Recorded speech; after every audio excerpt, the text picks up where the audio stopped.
Picture the ancient world not as a grand museum display, but as a living, breathing reality where master craftspeople whispered secrets in dimly lit workshops, traded forbidden knowledge in shadowy corners, and built entire economic systems right under the noses of kings and priests. We've been taught that history is written by the victorious, recorded in official ledgers and royal decrees. But what if the real story, the pulse of innovation, resistance, and human connection, was happening just out of sight? For centuries, the shadow economy of ancient artisans remained hidden, a parallel world of unrecorded trades, secret collaborations, and underground networks that historians are only beginning to uncover. This is the story of what we were never meant to see, the ingenious ways potters, weavers, metalworkers, and builders operated beyond formal control, evading taxes, bypassing monopolies, and preserving techniques that would otherwise have been lost to time. These weren't just minor side hustles, they were sophisticated systems that shaped civilizations, fueled technological revolutions, and sometimes directly challenged the powers that sought to dominate every aspect of economic life. From the pyramid builders of Egypt who might have traded extra stone for food, to the swordsmiths of medieval Europe who guarded their methods with deadly secrecy, these hidden activities reveal a side of humanity that official records deliberately ignored. Join us on a journey into this concealed world where we'll explore how these shadow economies functioned, why they mattered then, and what they can teach us today about resilience, creativity, and the universal drive for autonomy. You'll discover how archaeological clues, decoded inscriptions, and even folk tales are helping historians piece together this forgotten narrative, and you might just find yourself rethinking everything you thought you knew about ancient societies. This isn't just about economics, it's about the unsung heroes who worked in the shadows, whose legacies are etched not in stone, but in the very fabric of human progress. So what exactly do we mean when we talk about the shadow economy of the ancient world?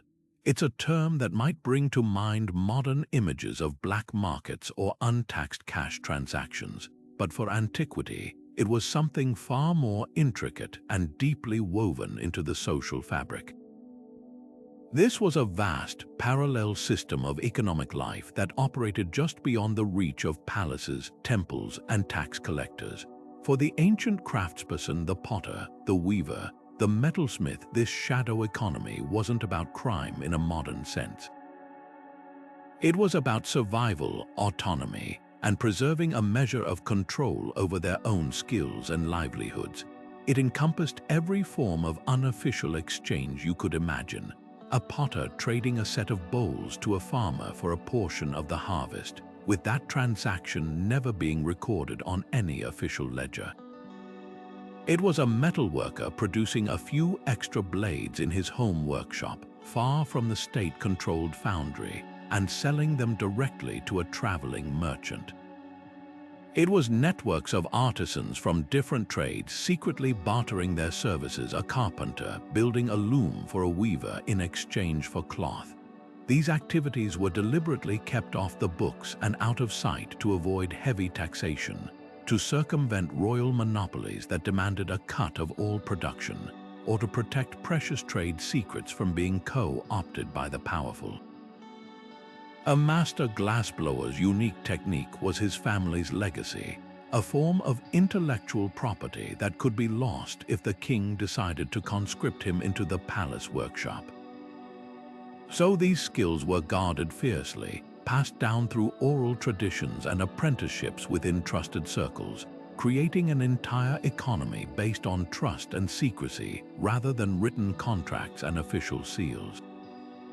This hidden layer of exchange was absolutely vital. It was the engine of local innovation, allowing new styles and techniques to develop outside of the often rigid demands of state-sponsored art. It provided a crucial safety net for communities during droughts, famines, or political unrest when the central authorities' distribution systems failed. And perhaps most importantly, it gave a voice and economic agency to those who are often silenced in the official record: women managing home-based production, enslaved individuals with incredible skills, and marginalized groups operating on the fringes of society. The historical record, written by and for the elites, naturally ignored this vibrant underground world. Why would a pharaoh scribe chisel into stone a story about a potter who successfully evaded his taxes? That's why we must become detectives, piecing together this hidden narrative from the clues left behind. A kiln discovered in a residential area instead of an industrial quarter, a cuneiform tablet with curiously vague accounting, or a hoard of finely made goods buried under a modest home. These fragments reveal an ancient world that was far more complex, dynamic, and human than the polished monuments and official chronicles would ever have us believe. So how do we even begin to see an economy that was designed to remain invisible? Our first major clue comes not from ancient ledgers, but from the ground beneath our feet: archaeology. While kings boasted of their control in grand inscriptions, the silent, physical remains of workshops and tools tell a different, far more democratic story.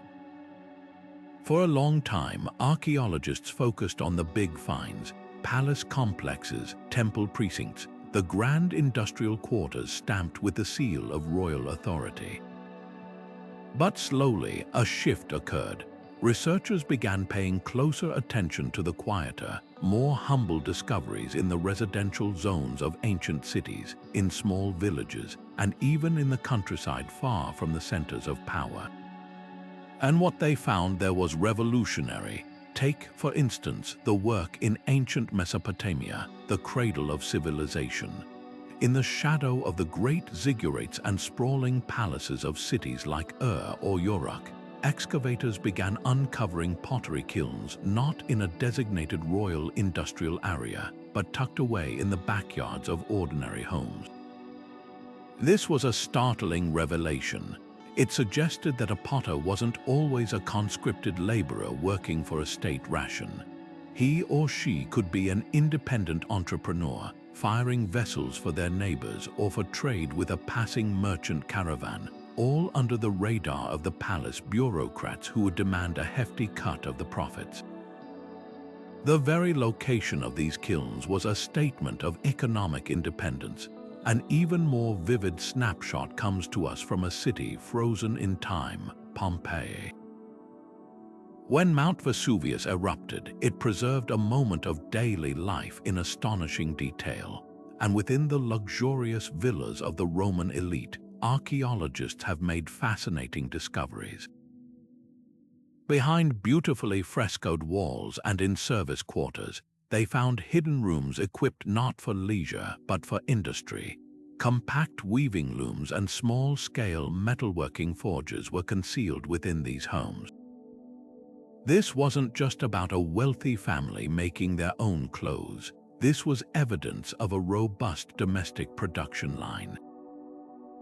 The lady of the house, who had limited rights in the formal Roman economy, could very well have been managing a thriving underground textile business, producing high-quality cloth to be sold discreetly in the forum or to a trusted network of clients, bypassing the guilds and official market taxes.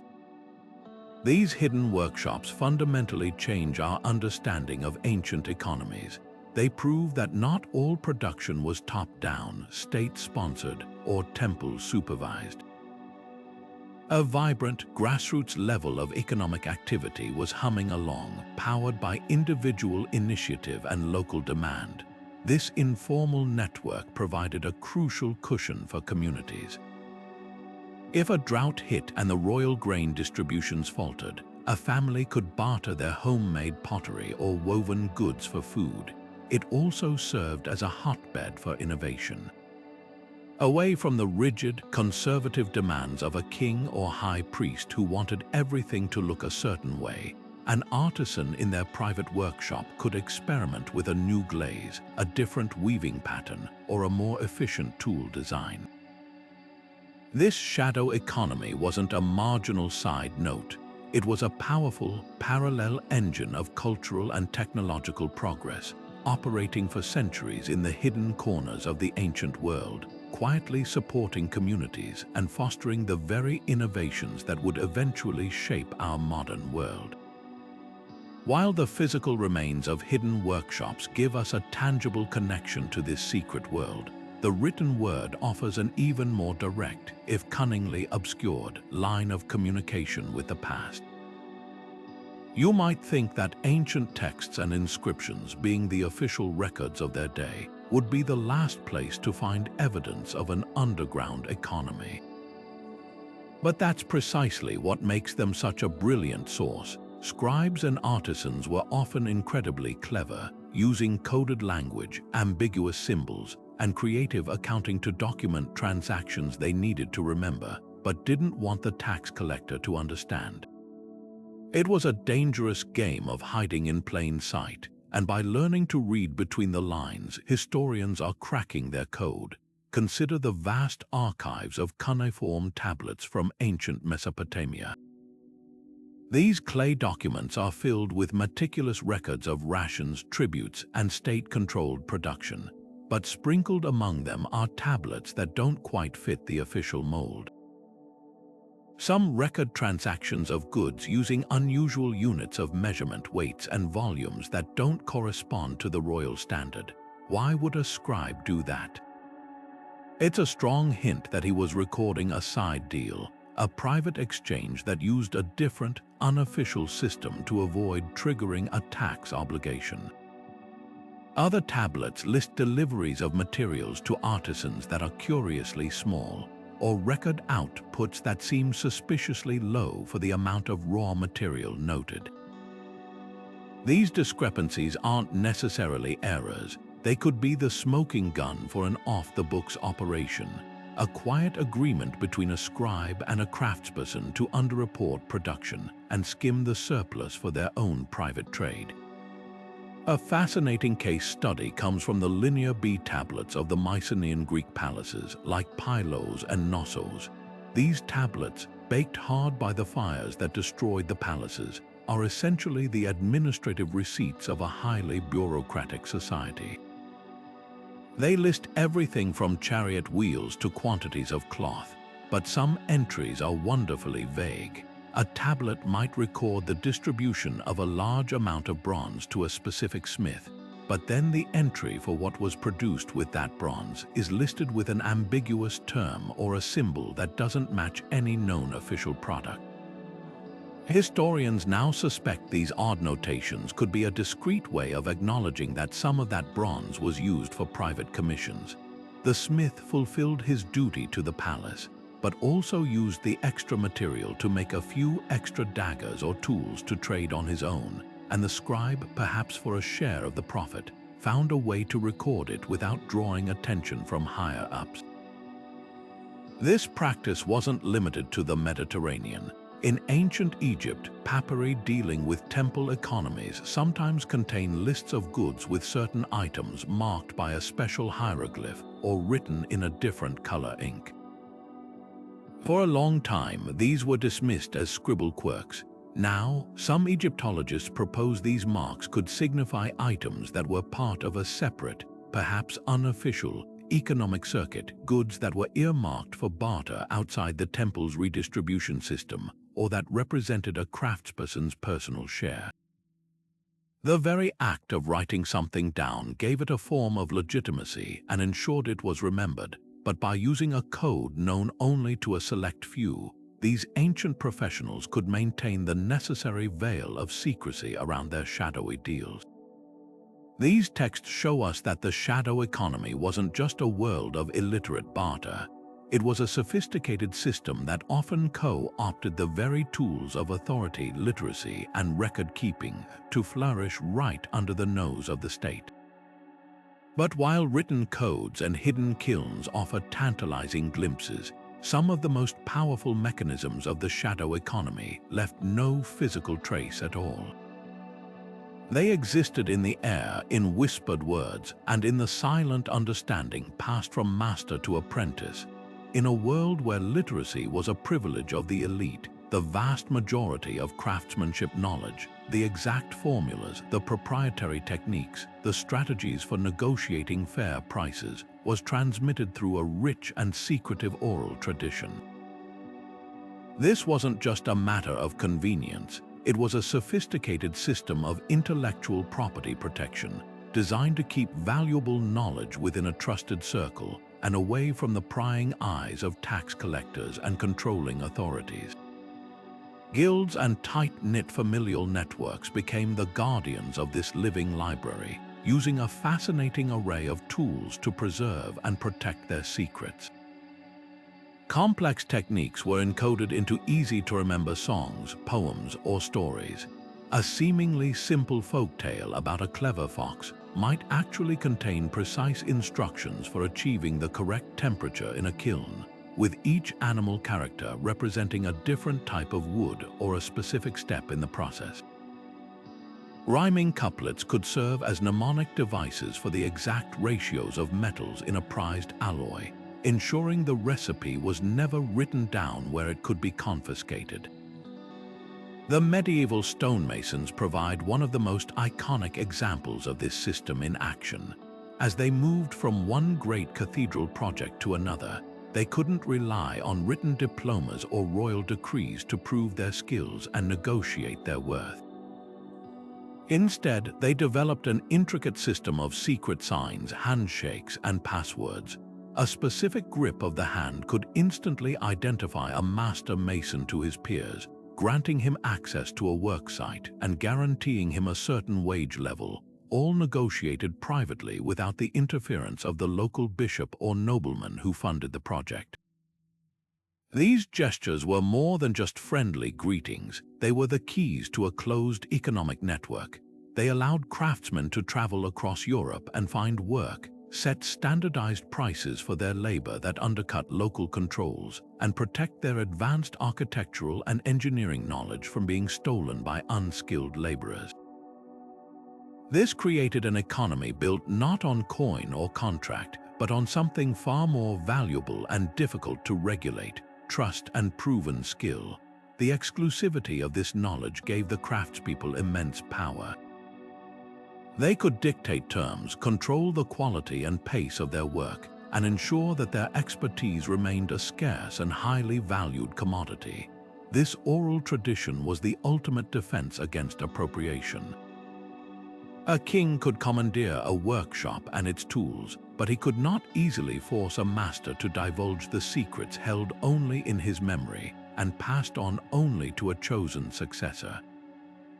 This system empowered generations of artisans to maintain their autonomy, cultivate their reputations, and build economic resilience from the ground up, all through the power of the spoken word and the sacred bond of the guild.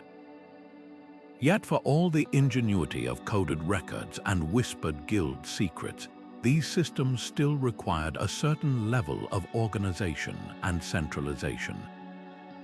The real lifeblood of the shadow economy, pulsing through every village and back alley, was something far more fundamental and almost entirely invisible: barter. In a world where official coinage was often scarce, hoarded by elites, or simply not trusted, ancient craftspeople became masters of a different kind of currency: the currency of mutual need. This wasn't the simple, cartoonish swap of a chicken for a basket. This was a sophisticated, multi-layered system of non-monetary exchange that powered entire communities away from the eyes of the tax collector. Imagine a skilled metalworker in a small Anatolian village. The local governor demands taxes paid in grain or coin, both of which are in short supply.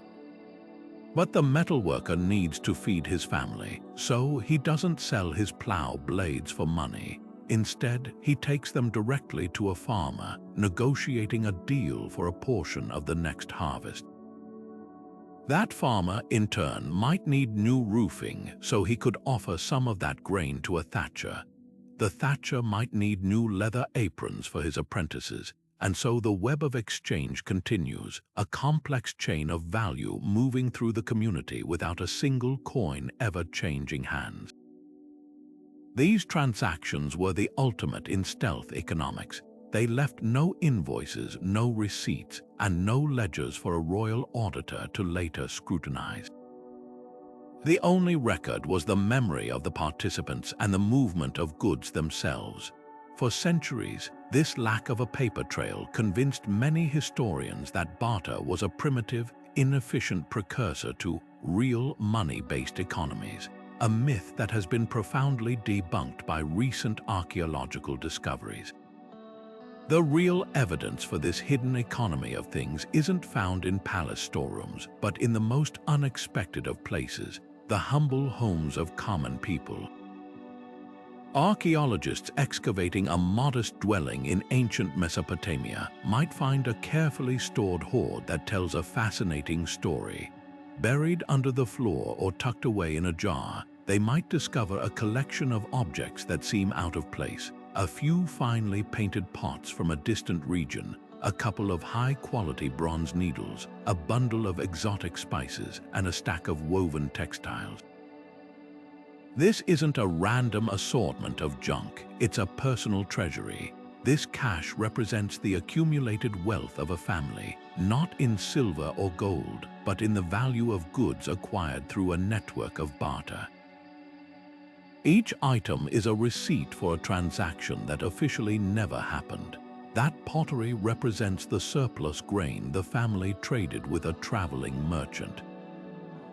The bronze needles were payment for repairing a neighbor's cart. The spices were a thank you from a local healer for a new roof. This was how people built economic resilience and stored value outside of a system that often sought to extract wealth from them. This shadow barter system granted craftspeople a precious commodity, independence. A weaver who could trade her cloth directly for food, tools, and raw materials was not beholden to a royal official who might pay less than her work was worth. A potter supplying a local tavern with cups in exchange for meals and a place to sleep was insulating himself from the fluctuations of the formal market. It created a parallel economy that could weather droughts, wars, and poor leadership because it was built on direct relationships and immediate, tangible needs. It was decentralized, resilient, and for the rulers who depended on taxes and tributes to fund their armies and monuments, it was utterly infuriating. This hidden flow of goods was the true marketplace of the common person, a silent, vibrant economy that thrived in the shadows, empowering individuals and sustaining communities for millennia. While the bustling official marketplaces of the ancient world, with their tax collectors and royal inspectors, dominate our popular imagination, a far more discreet and agile network of exchange was often operating just out of view. Beyond the well-guarded caravan routes and monitored harbor quays, a parallel system of hidden trails and clandestine meeting places allowed goods and ideas to flow freely, unburdened by the heavy hand of state control. These unofficial channels were the lifeblood of the shadow economy, enabling artisans to connect with distant markets, access rare materials, and share innovations without surrendering a portion of their profits to a distant palace or temple. The geography of this hidden trade was as ingenious as it was secretive, leveraging the natural landscape to create invisible highways of commerce. In the rugged highlands of ancient Anatolia, for example, where the Hittite and later empires exerted their control over major mining operations and trade arteries, local metalworkers and potters utilized a web of secluded mountain passes and hidden valleys. A small, isolated cove along the Mediterranean coast, inaccessible to large imperial ships, could serve as a perfect drop point for a nighttime exchange, fine ceramics from a coastal village swapped for tin or copper that had been smuggled out of a state-controlled mine further inland. These transactions were swift, silent, and left no official manifest, allowing communities to thrive by circumventing imperial monopolies on valuable metals. The same clever use of landscape is evident half a world away in pre-Columbian Mesoamerica. While the grand central plazas of Mayan city-states were the scene of regulated markets under the watchful eyes of rulers and priests, evidence suggests that smaller, more specialized artisans operated on the fringes. Imagine a clearing in the dense jungle a half-day's walk from a major ceremonial center, a place known only to a trusted network of craftspeople. Here, a jade carver from one region could meet an obsidian blade specialist from another, not only to exchange their finished goods but to trade raw materials and techniques away from the demands and taxes of the urban elite. A potter with a new method for creating a vibrant orange glaze could share it with a colleague from a different community, leading to the rapid spread of artistic styles that often perplex archaeologists who try to trace them through official, hierarchical channels. The sheer efficiency of these clandestine networks was often their greatest advantage. An official trade caravan, burdened by bureaucracy, required safe passage agreements, paid tolls at numerous checkpoints, and moved at the speed of its slowest ox cart. A small group of merchants and artisans using hidden paths, however, could move with speed and discretion. News of a new material discovery or a disruptive technique could travel along these gossipy, informal routes far faster than it could through diplomatic channels.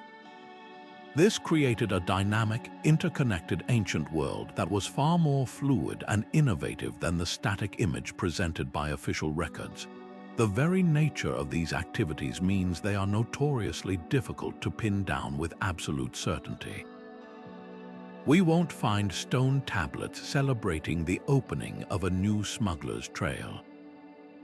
Instead, we find suggestive patterns in the archaeological record, exotic goods in modest villages far from any major trade route, the same unique artistic motif appearing almost simultaneously in regions with no formal diplomatic ties, and the persistent frustration of ancient rulers whose edicts against unauthorized trade suggest it was a perennial and unsolvable problem for them. These hidden networks were a testament to human ingenuity and the universal desire for connection, proving that even the most powerful ancient empires could never fully control the economic currents flowing just beneath the surface. But the shadow economy wasn't just about evading taxes or trading goods under the table. It was also a vibrant marketplace for forbidden ideas, a place where art itself became a form of quiet rebellion. While rulers and religious authorities tightly controlled public expression, craftspeople discovered they could weave dissent directly into the very objects they created, building a hidden economy of symbols that circulated among those in the know. This wasn't about loud protests or open defiance. It was a subtle, clever language of resistance, etched into clay, stone, and cloth, allowing people to express alternative beliefs and shared frustrations right under the noses of the powerful. A simple pot or a cathedral gargoyle could become a powerful medium for subversive thought, creating a clandestine network where art was both message and currency. Consider the everyday pottery of the Roman Empire. To the untrained eye, a common oil lamp or drinking cup might display familiar scenes of gods, gladiators, or myths. But for members of marginalized or persecuted groups, these designs could carry a much deeper meaning. In the first few centuries after the rise of Christianity, which was often violently suppressed, some potters began incorporating symbols like the fish or the shepherd into their designs. To a Roman official, these might just look like decorative motifs, but to a fellow Christian, they were a clear signal, a secret handshake in clay. This created a niche market for these coded items. A believer could seek out a particular artisan known for this work, purchasing these safe objects that expressed their faith without risking arrest. The artisan, in turn, gained a loyal customer base and a steady income from a trade that operated just outside the bounds of official approval. This was the shadow economy in its purest form, fulfilling a demand that the state had made illegal, and doing so with such clever subtlety that it often went unnoticed for centuries. This tradition of hiding dissent in plain sight reached spectacular heights in medieval Europe, particularly within the very heart of the Church's power, the great cathedrals. While these stone giants were monuments to Orthodox faith, the stonemasons and carvers who built them sometimes smuggled their own beliefs into the artwork. High up on the rooftops, tucked away in dark corners, or even hidden among the solemn figures of saints, they carved grotesque figures and strange symbols that whispered of older, pagan traditions or outright heresy. A famous example can be found in the elaborate stonework of Rosslyn Chapel in Scotland, where among the biblical carvings are depictions of maize and aloe, plants unknown in Europe at the time of its construction. Some historians suggest these could be covert symbols from esoteric traditions, knowledge held by the stonemasons themselves. Elsewhere, one might find the Green Man, a pre-Christian fertility symbol depicting a face made of leaves peering out from the sacred architecture. For the craftsmen, this was a way to leave their personal mark and assert their own cultural identity within a project that was ultimately controlled by their clerical patrons. But it also points to a potential underground trade in these subversive designs. A wealthy noble with sympathies for a banned sect might privately commission a mason to include a specific heretical symbol in a hidden part of his family chapel, paying a premium for this dangerous and discreet service. This practice of embedding hidden messages transformed functional objects into powerful statements. A Celtic metalworker might craft a beautiful brooch with intricate knotwork that, to the initiated, also spelled out a protective charm against a hated chieftain. A weaver in the Islamic world could create a breathtaking carpet whose patterns subtly incorporated symbols sacred to a minority sect, creating a portable place of worship that would be invisible to the ruling orthodoxy. The value of these objects wasn't just in their craftsmanship, it was in their hidden meaning. They became prized possessions, traded discreetly among communities that shared these dissident views, their true significance passed down orally from generation to generation. For historians today, these artifacts are like frozen whispers from the past. They reveal a world where people never stopped thinking for themselves, where the human spirit found ingenious ways to resist conformity and express complex, often dangerous ideas. This shadow economy of symbols proves that even when authorities control the official narrative, they can never fully control the art of the human hand or the rebellion of the human heart. If the hidden workshops were the engine of the shadow economy and the secret trade routes were its arteries, then the relentless pressure of taxation was the very fuel that powered it. Across the ancient world, from the sun-baked banks of the Nile to the bustling agora of Athens, the state's insatiable appetite for revenue created a powerful incentive for craftspeople to creatively conceal their work. This wasn't merely about greed. For many, it was a simple calculation of survival, a way to ensure their family had enough to eat after the tax collector had taken his share. The official records of these civilizations, ironically, provide some of our clearest evidence for this widespread evasion, as they are filled with the frustrated edicts of officials who simply could not account for all the wealth they knew was being produced. In the highly centralized economy of pharaonic Egypt, virtually every aspect of life was subject to taxation and redistribution. The state, embodied by the pharaoh and the powerful temple complexes, demanded a cut of everything: grain, livestock, and crucially, the output of its vast workshops. Scribes kept meticulous records on papyrus scrolls, noting the amounts of raw materials like clay, flax, or copper allotted to artisans, and the expected return in finished pots, linen, or tools. But these records often tell a story of curious deficits. A pottery workshop might be issued enough clay for 1,000 vessels, yet the official inventory would only list 800 being delivered to the royal storerooms. For a long time, Egyptologists assumed this was due to waste or breakage. Now, many believe this discrepancy was a carefully managed form of resistance. The 200 missing pots weren't smashed. They were likely hidden away to be traded on the side for extra food, better housing, or favors, a crucial buffer against the rigid state ration system. The artisans of Deir el-Medina, the village of the royal tomb builders, left behind Ostraka limestone flakes used as notepads that detail their own extensive private barter networks, proving that even the most closely monitored workers in Egypt found ways to operate a parallel economy right under the pharaoh's nose. A similar drama played out in the birthplace of democracy, classical Athens.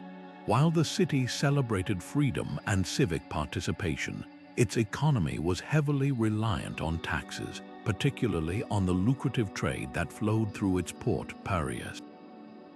A significant source of revenue was a levy on exported goods, and Athenian pottery, with its famous black and red figures, was one of the most sought-after exports in the Mediterranean.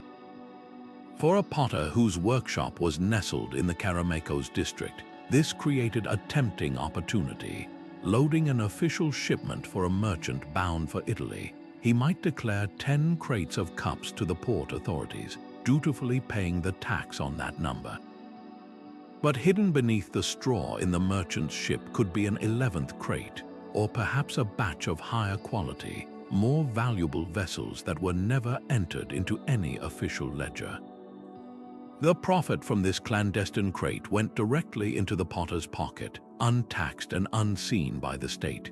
This practice was so common that it likely contributed to the astonishing spread of Athenian ceramic style. The underground trade helped disseminate their art even more widely than official channels alone could have. The true scale of this tug-of-war is revealed not in the success stories of the evaders, but in the exasperated words of the regulators. Ancient legal codes are littered with specific laws targeting these very activities.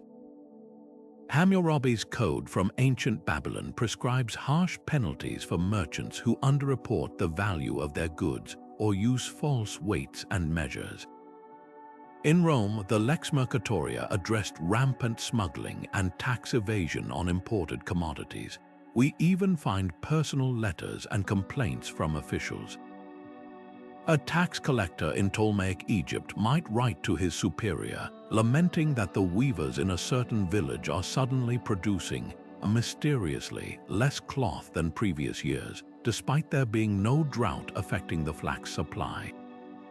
These documents are the ancient equivalent of an audit report filled with red flags. They reveal a constant, grinding battle of wits between the state's desire to control and the people's ingenuity to retain a piece of what they produced. This dynamic wasn't a minor flaw in the system, it was the system.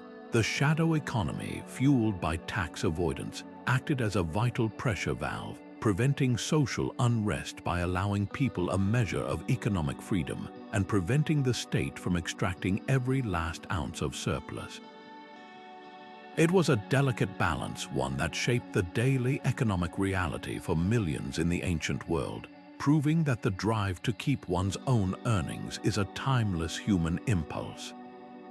And while the strategies of evasion reveal a universal drive for economic freedom, they also illuminate one of the most profound and overlooked aspects of these hidden networks: who was actually powering them.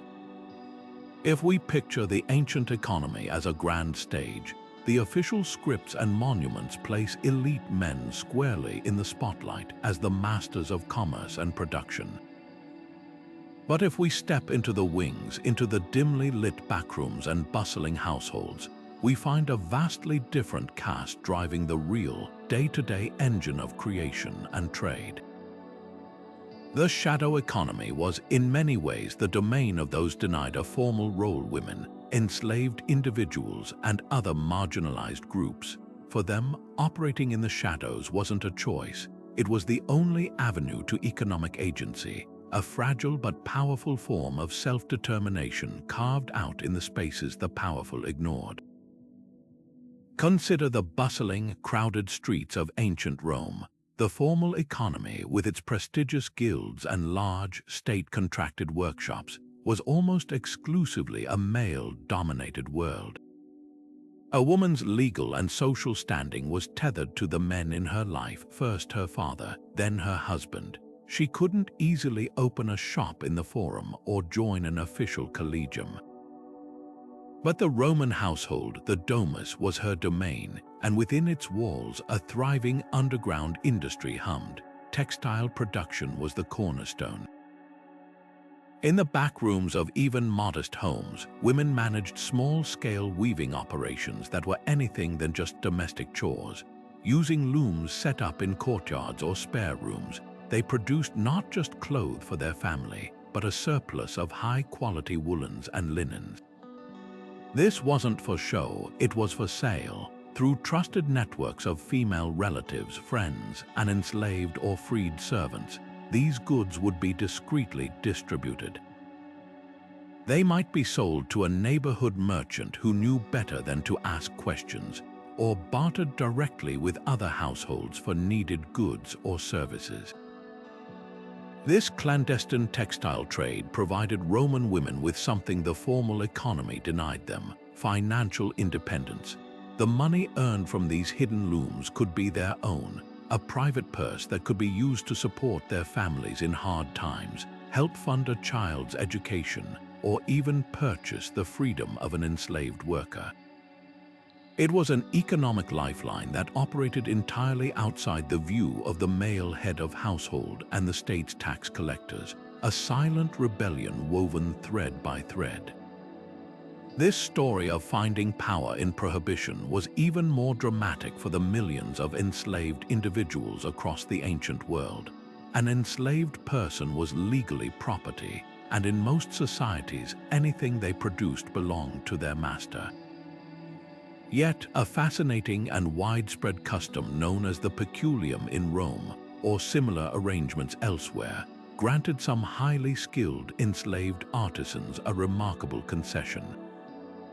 A master might allow a talented metalworker, potter, or carpenter to keep a portion of the earnings from their labor, or even run a small side business. The logic for the master was coldly economic. It was a powerful incentive to prevent a valuable asset from running away or working slowly, and it could even provide the master with an extra cut of the profits. But for the enslaved individual, this tiny crack in the system was everything. It was a path to personhood. Every coin saved from selling a secretly crafted piece of jewelry or a finely turned wooden bowl was a step toward a future they could control. There are records from across the ancient world of enslaved people meticulously saving these hidden earnings for years, sometimes decades, to finally purchase their own freedom and that of their loved ones. This shadow economy provided a mechanism for self-emancipation that the formal legal system rarely offered. Even for those who never gained freedom, this small economic activity provided crucial comforts: better food, clothing, or gifts for family, that made an unbearable life slightly more humane. It was a testament to the unbreakable human spirit, using skill and secrecy to carve out a sliver of autonomy from within the brutal institution of slavery. The impact of these hidden networks run by society's outsiders extended far beyond individual survival. They created resilient, alternative support systems that sustained entire communities, especially during periods of extreme hardship. When famine struck, war ravaged the countryside, or a despotic ruler demanded crippling tributes, the formal, state-run redistribution systems often failed first. It was in these moments that the shadow economy, nurtured by women trading saved grain and enslaved artisans bartering hidden crafts, became a vital safety net. These unofficial exchanges of food, tools, and clothing kept people alive when the official economy collapsed. They created a parallel web of mutual aid based on trust and immediate need, not legal status or gender. This history forces us to completely rethink the economic landscape of antiquity. The grand narratives focus on kings, conquests, and coins. But the true, beating heart of daily economic life was often found in the quiet determination of a woman running a hidden workshop, the skilled hands of an enslaved artisan working by moonlight, and the trust-based networks they built to navigate a world that offered them no official place. Their stories, rarely written down but increasingly revealed through archaeology, show us that the shadow economy was far more than a series of secret deals. It was a powerful, grassroots system of resilience and resistance that empowered the disenfranchised to shape their own destinies. History often credits grand imperial projects or royal patronage with the great technological leaps of the ancient world. But some of the most transformative breakthroughs weren't born in gleaming state-sponsored laboratories. They were forged in the dim, smoky confines of hidden workshops, where curiosity and necessity could experiment beyond the watchful eyes of controlling authorities. The shadow economy provided a unique incubator for innovation, a space free from the rigid specifications of a royal commission or the conservative tastes of a temple priest. Here, a craftsperson wasn't just fulfilling an order, they were solving a problem, testing a hypothesis, or simply following a creative hunch, driven by the pure desire to make something better, stronger, or more beautiful. This environment of intellectual freedom, protected by secrecy, was a powerful catalyst for progress that would eventually reshape entire civilizations. Consider the legendary story of Wootz steel from ancient India, a material so advanced it bordered on myth. By the first few centuries BC, Indian metallurgists in the Deccan Plateau had unlocked the secret to producing a form of high-carbon steel that was incredibly strong, yet flexible, and capable of holding a razor-sharp edge. This wasn't just an incremental improvement, it was a revolutionary leap in materials science. The process involved a complex and delicate series of steps, from carefully selecting iron ores with specific trace minerals to melting them in small, sealed clay crucibles within charcoal-fired furnaces, a method known as crucible steel production. The knowledge of exactly how to achieve the perfect temperature, the precise duration of heating, and the specific cooling process was more valuable than any gemstone. And so it was guarded with an almost paranoid intensity. These techniques were not written down in manuals available at the Royal Library. They were the sole property of specific families or guilds, passed down orally from master to apprentice in strict confidence. This secrecy was a direct defense mechanism against the state. A local king, upon hearing of this miraculous metal, would naturally want to control its production, conscripting the smiths into his own armories and turning their invention into a royal monopoly. By keeping their methods hidden within the trusted circles of the shadow economy, these artisans retained control over their creation.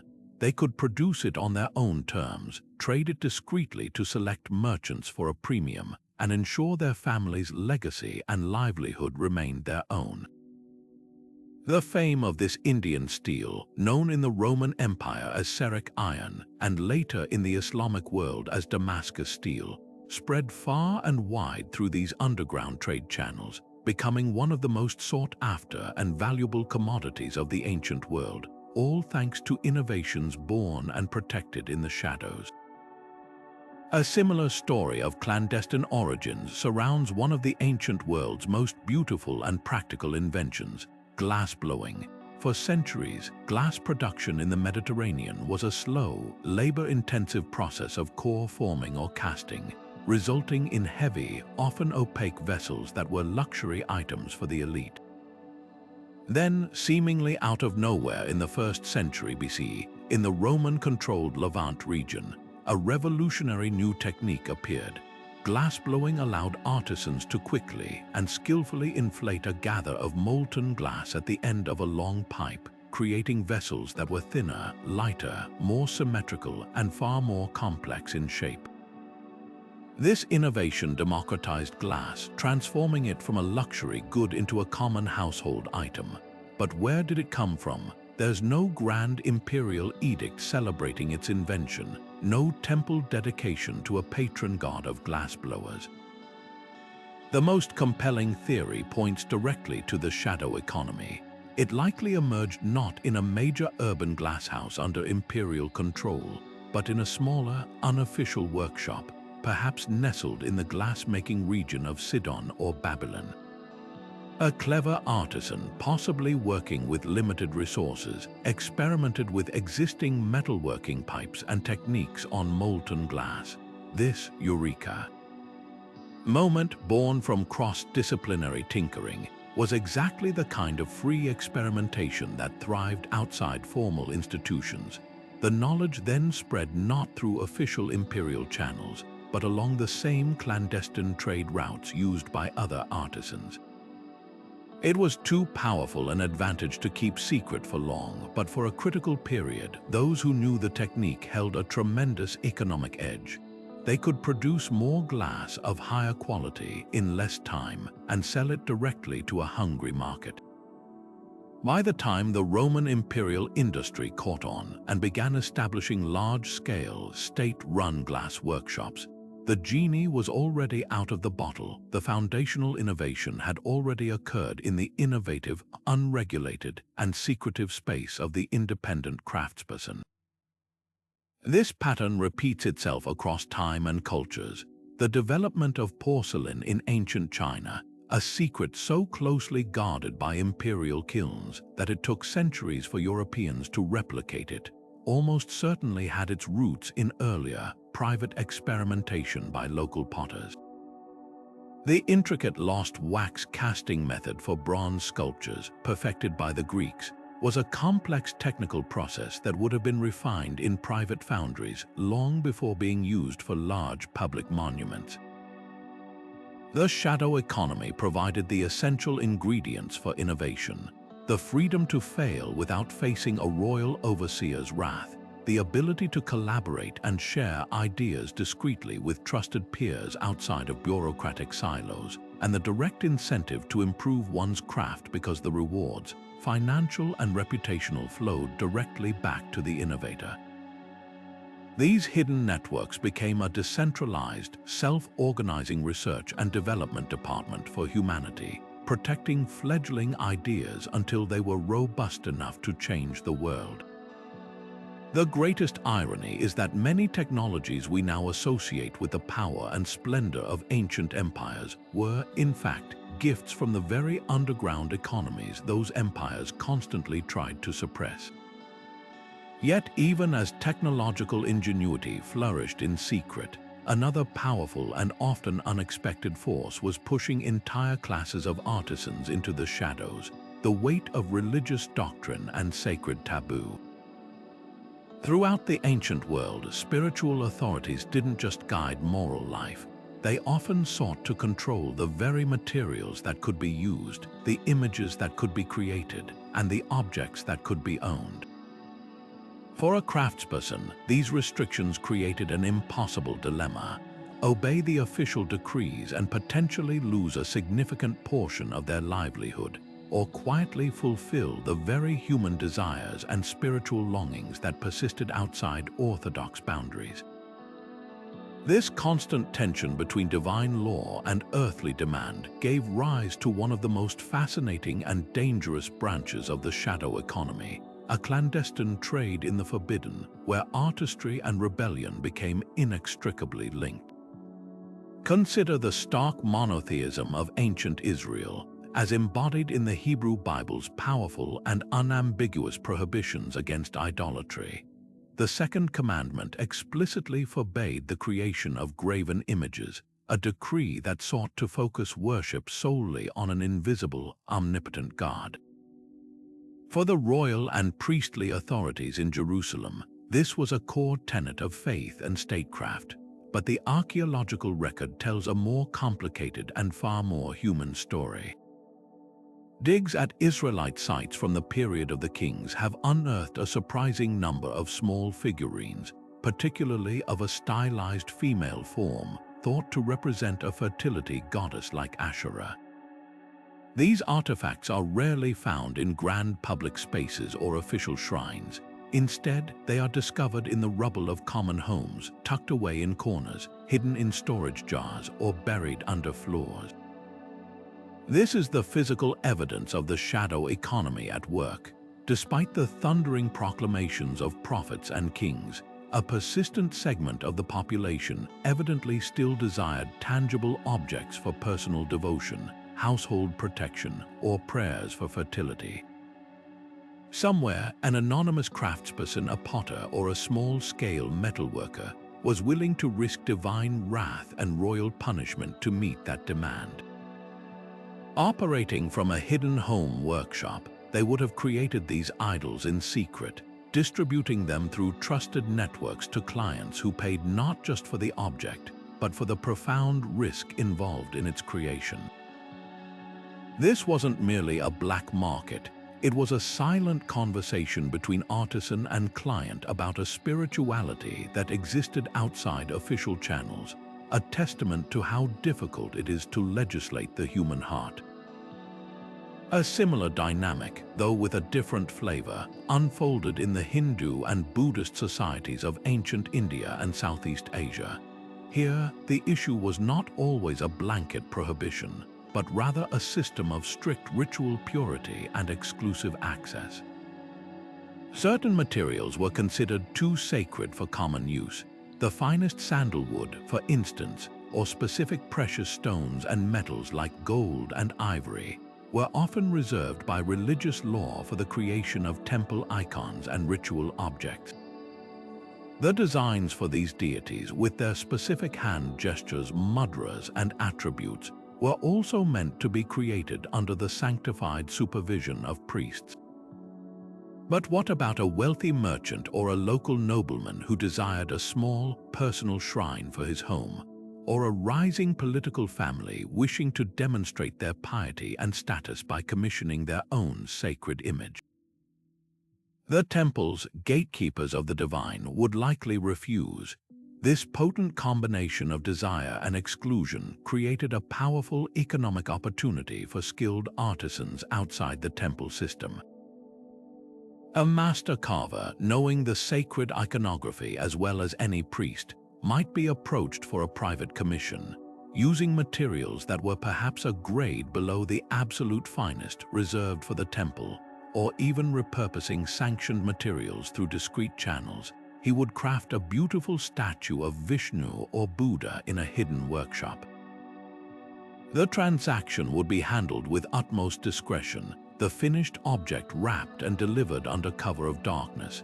This clandestine trade allowed the elite to express their devotion on their own terms, while the artisan earned a significant premium for their risky, technically flawless work. It created a parallel sacred economy that operated by its own rules, subtly challenging the temple's monopoly on access to the divine and demonstrating that spiritual authority could never completely control artistic expression or personal faith. This phenomenon of religious rules fostering artistic rebellion wasn't confined to the ancient world. It echoed through later history, perhaps most famously in the Orthodox Christian tradition of the icon.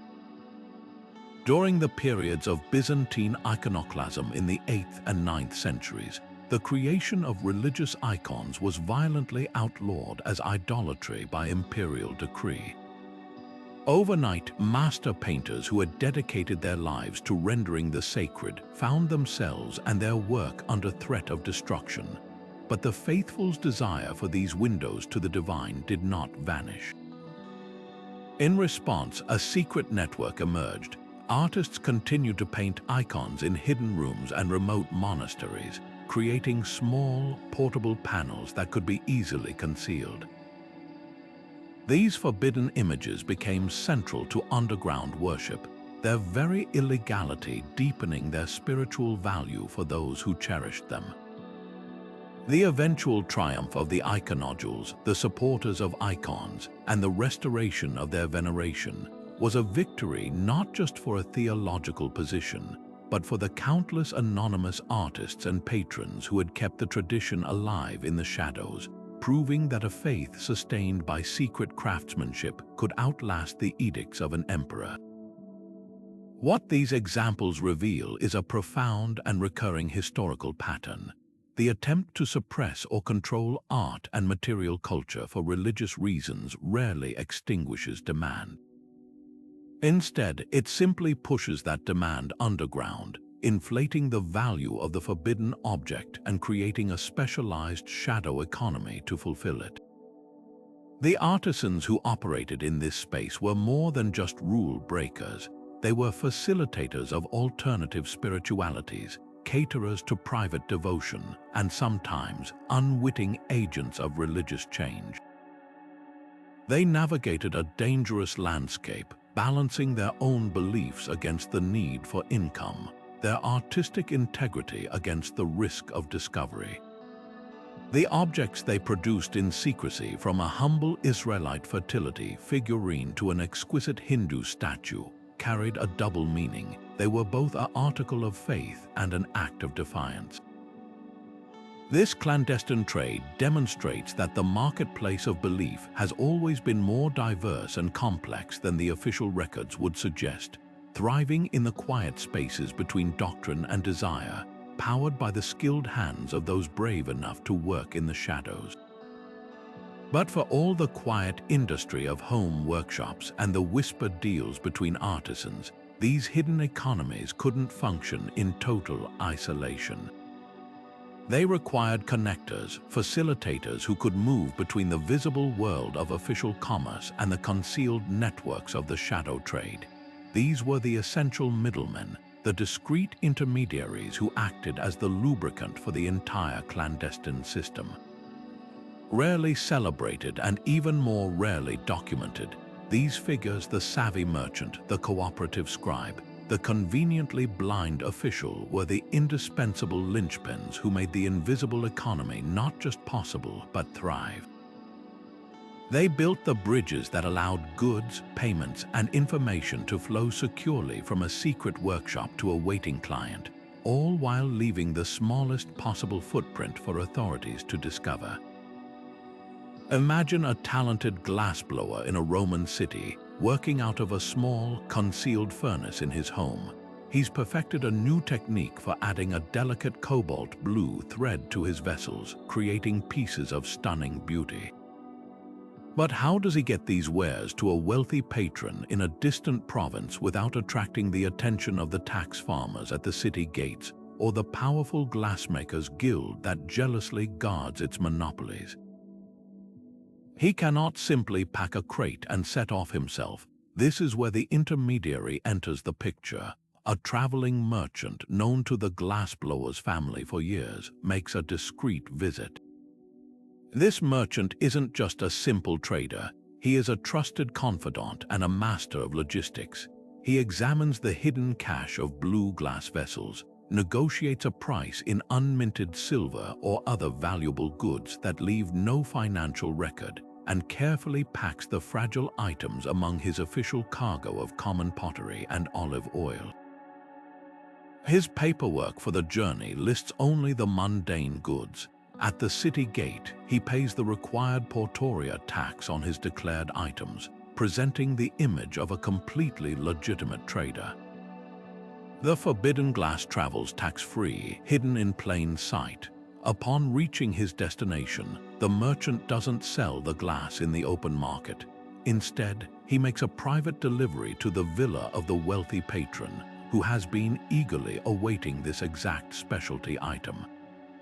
The merchant takes his cut for this high-risk, high-reward service, and the entire transaction exists only as a private understanding between three parties, leaving no ledger entry or official receipt behind. The merchant's role was multifaceted, part transporter, part financier, part security expert, and absolute master of discretion.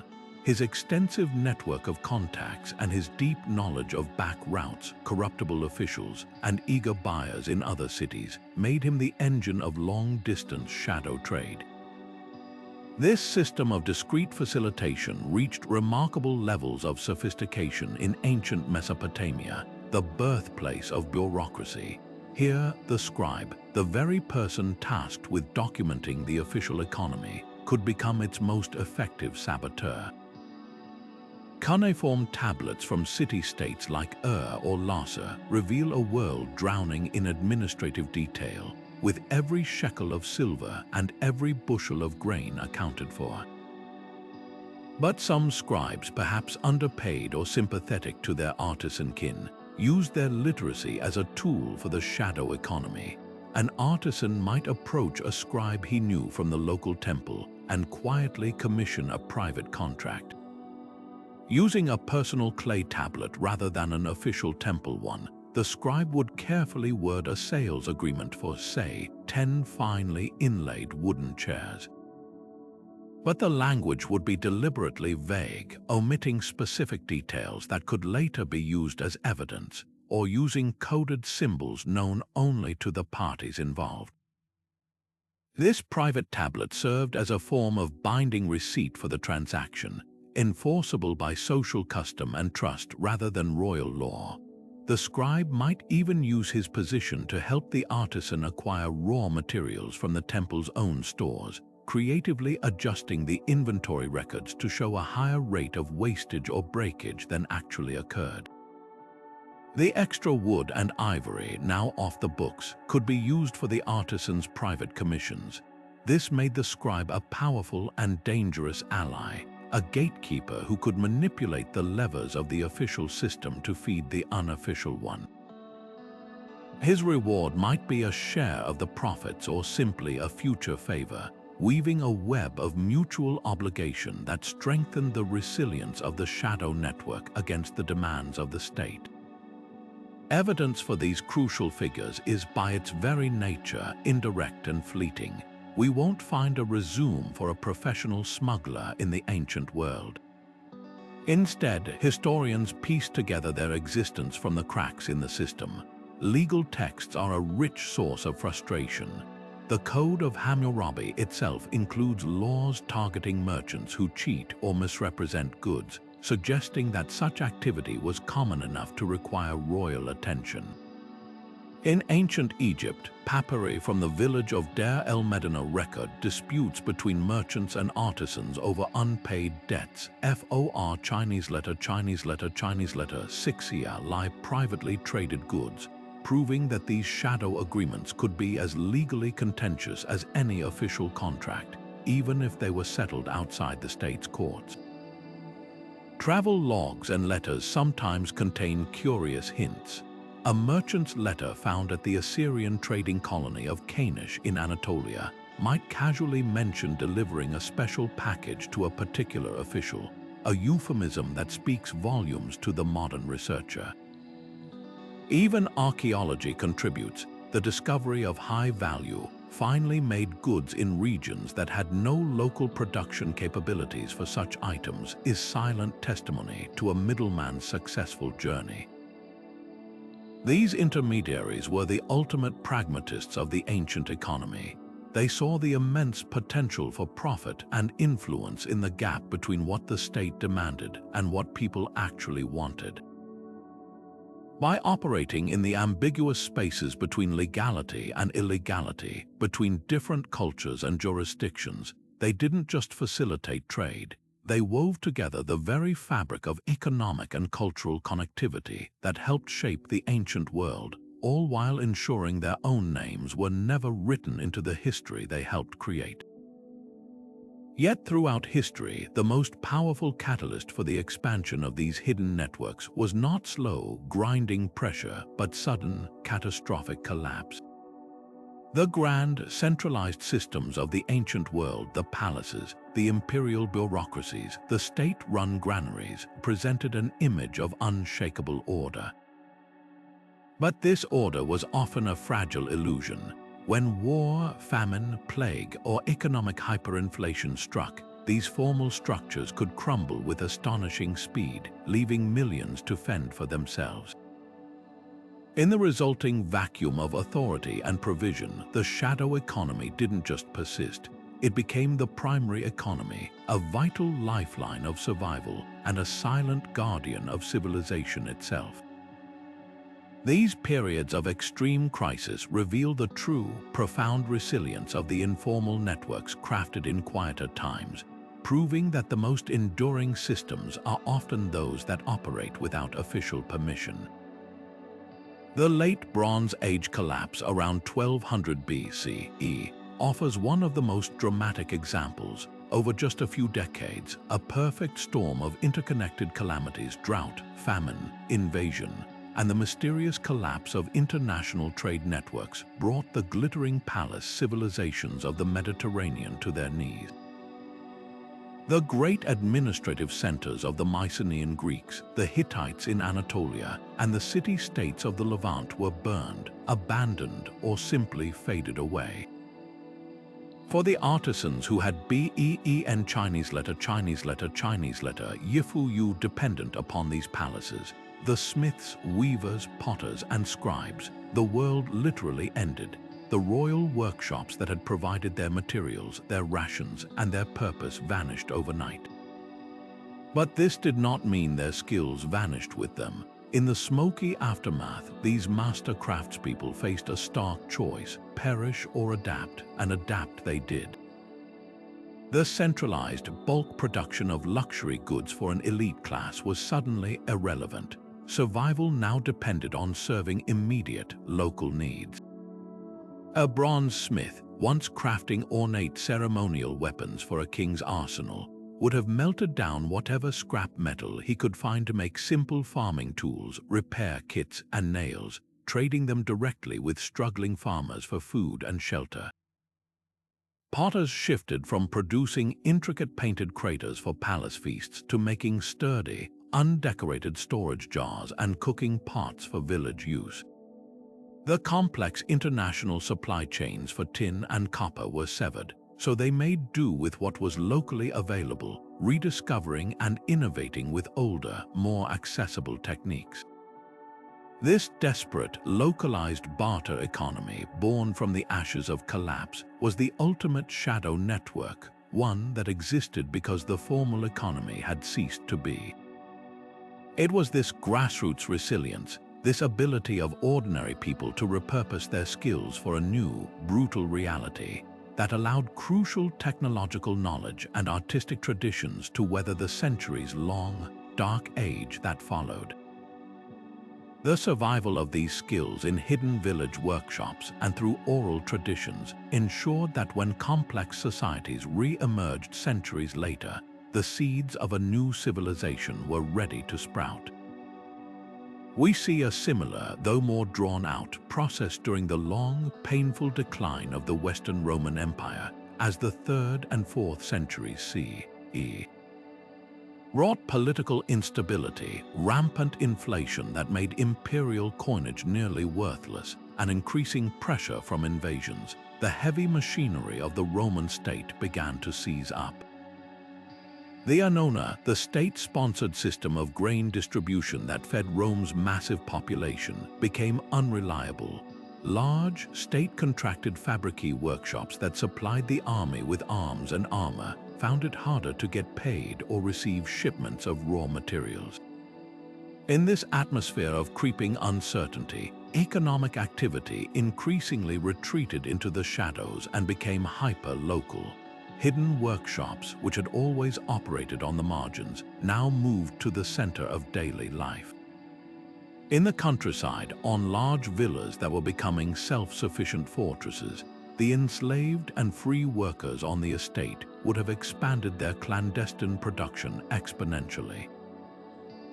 The blacksmith, the potter, the weaver, all would have been pressed into service to produce not a surplus for trade, but the essentials for the villa's isolation. They would repair tools, make clothes, and produce pottery from local clay, creating a self-contained economy that no longer relied on the failing imperial system. In the cities, the collapse of the monetary economy due to hyperinflation meant that barter once again became the dominant form of exchange. A cobbler would fix shoes for a baker in return for bread. A glassblower might trade a repaired window pane for a fisherman's catch. These transactions, once a side hustle, became the entire economy. The formal tax collection system grew so corrupt and oppressive that avoiding it became a matter of survival for all but the richest, pushing even formally legitimate businesses into the shadows. This mass migration into the informal economy had a paradoxical effect. It weakened the Roman state further by starving it of revenue and resources, yet it simultaneously provided the common people with a framework for resilience. The skills, local trade networks, and self-sufficient practices that flourished in the shadows during the empire's decline became the very foundations of the manorial economy that would characterize the early Middle Ages. The darkness of collapse, therefore, was not an empty void. It was a space where the light of human ingenuity, kept alive in countless hidden workshops and through countless silent trades, patiently waited to illuminate a new world.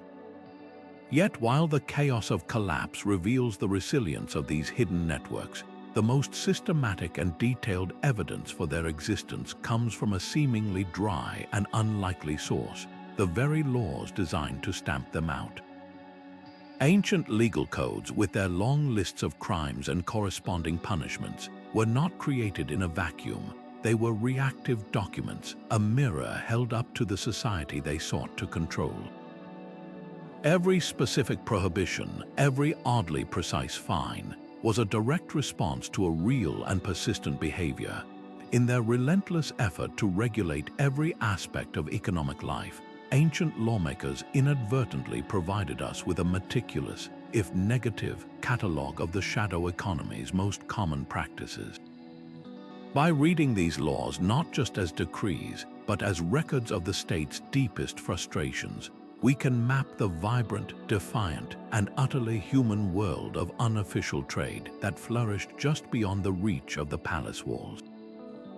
Perhaps the most famous example is the towering black stone stele of Hammurabi, king of Babylon, inscribed around 1750 B.C.E. with 282 laws. While often remembered for its brutal eye for an eye justice, the code is also a treasure trove of economic regulation, and its very specificity betrays a world teeming with activity that the king and his officials simply could not contain.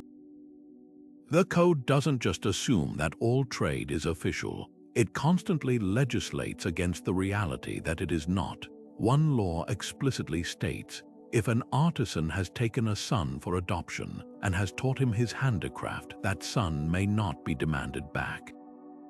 This seems oddly specific until you realize it's addressing a core practice of the shadow economy.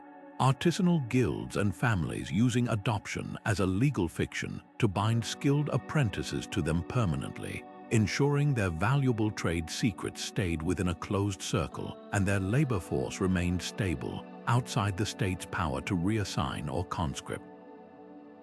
Another law prescribes harsh penalties for a merchant operating without proper licenses or for selling beer at an unauthorized location.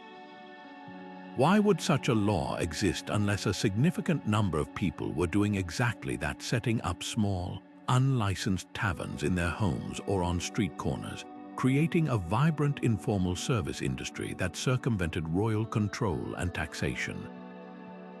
The code's famous laws about builders being put to death if a poorly constructed house collapses and kills the owner reveal a state struggling to impose quality control and liability on a construction industry that was likely rife with independent, unregulated contractors working on private homes, not just state projects. Hammurabi's code, in its exhaustive detail, paints a picture of a Babylonian economy where the king's authority was constantly being tested and negotiated by a populace adept at finding ways to work around it. Each law is a frustration fossilized in stone, a testament to the ingenuity of his subjects. Centuries later and a continent away, the Romans would face the same relentless challenge of policing an economy that always seemed to be one step ahead of the law. The sheer volume and complexity of Roman legislation targeting shadow practices is staggering. They had laws against forgery so detailed they specified the different punishments for those who forged coins, those who filed down the edges of legitimate coins to shave off precious metal, and those who merely possessed the shavings. This wasn't paranoia, it was a response to a rampant, sophisticated underground industry in counterfeit currency that undermined the entire imperial financial system. The Lex Claudia of 218 B.C.E. sought to prohibit senators from engaging in large-scale sea trade, a law that only makes sense if senators were already deeply involved in using their wealth and influence to run massive, and likely often unofficial, shipping enterprises, blurring the lines between politics and profiteering. Roman tax law is particularly revealing.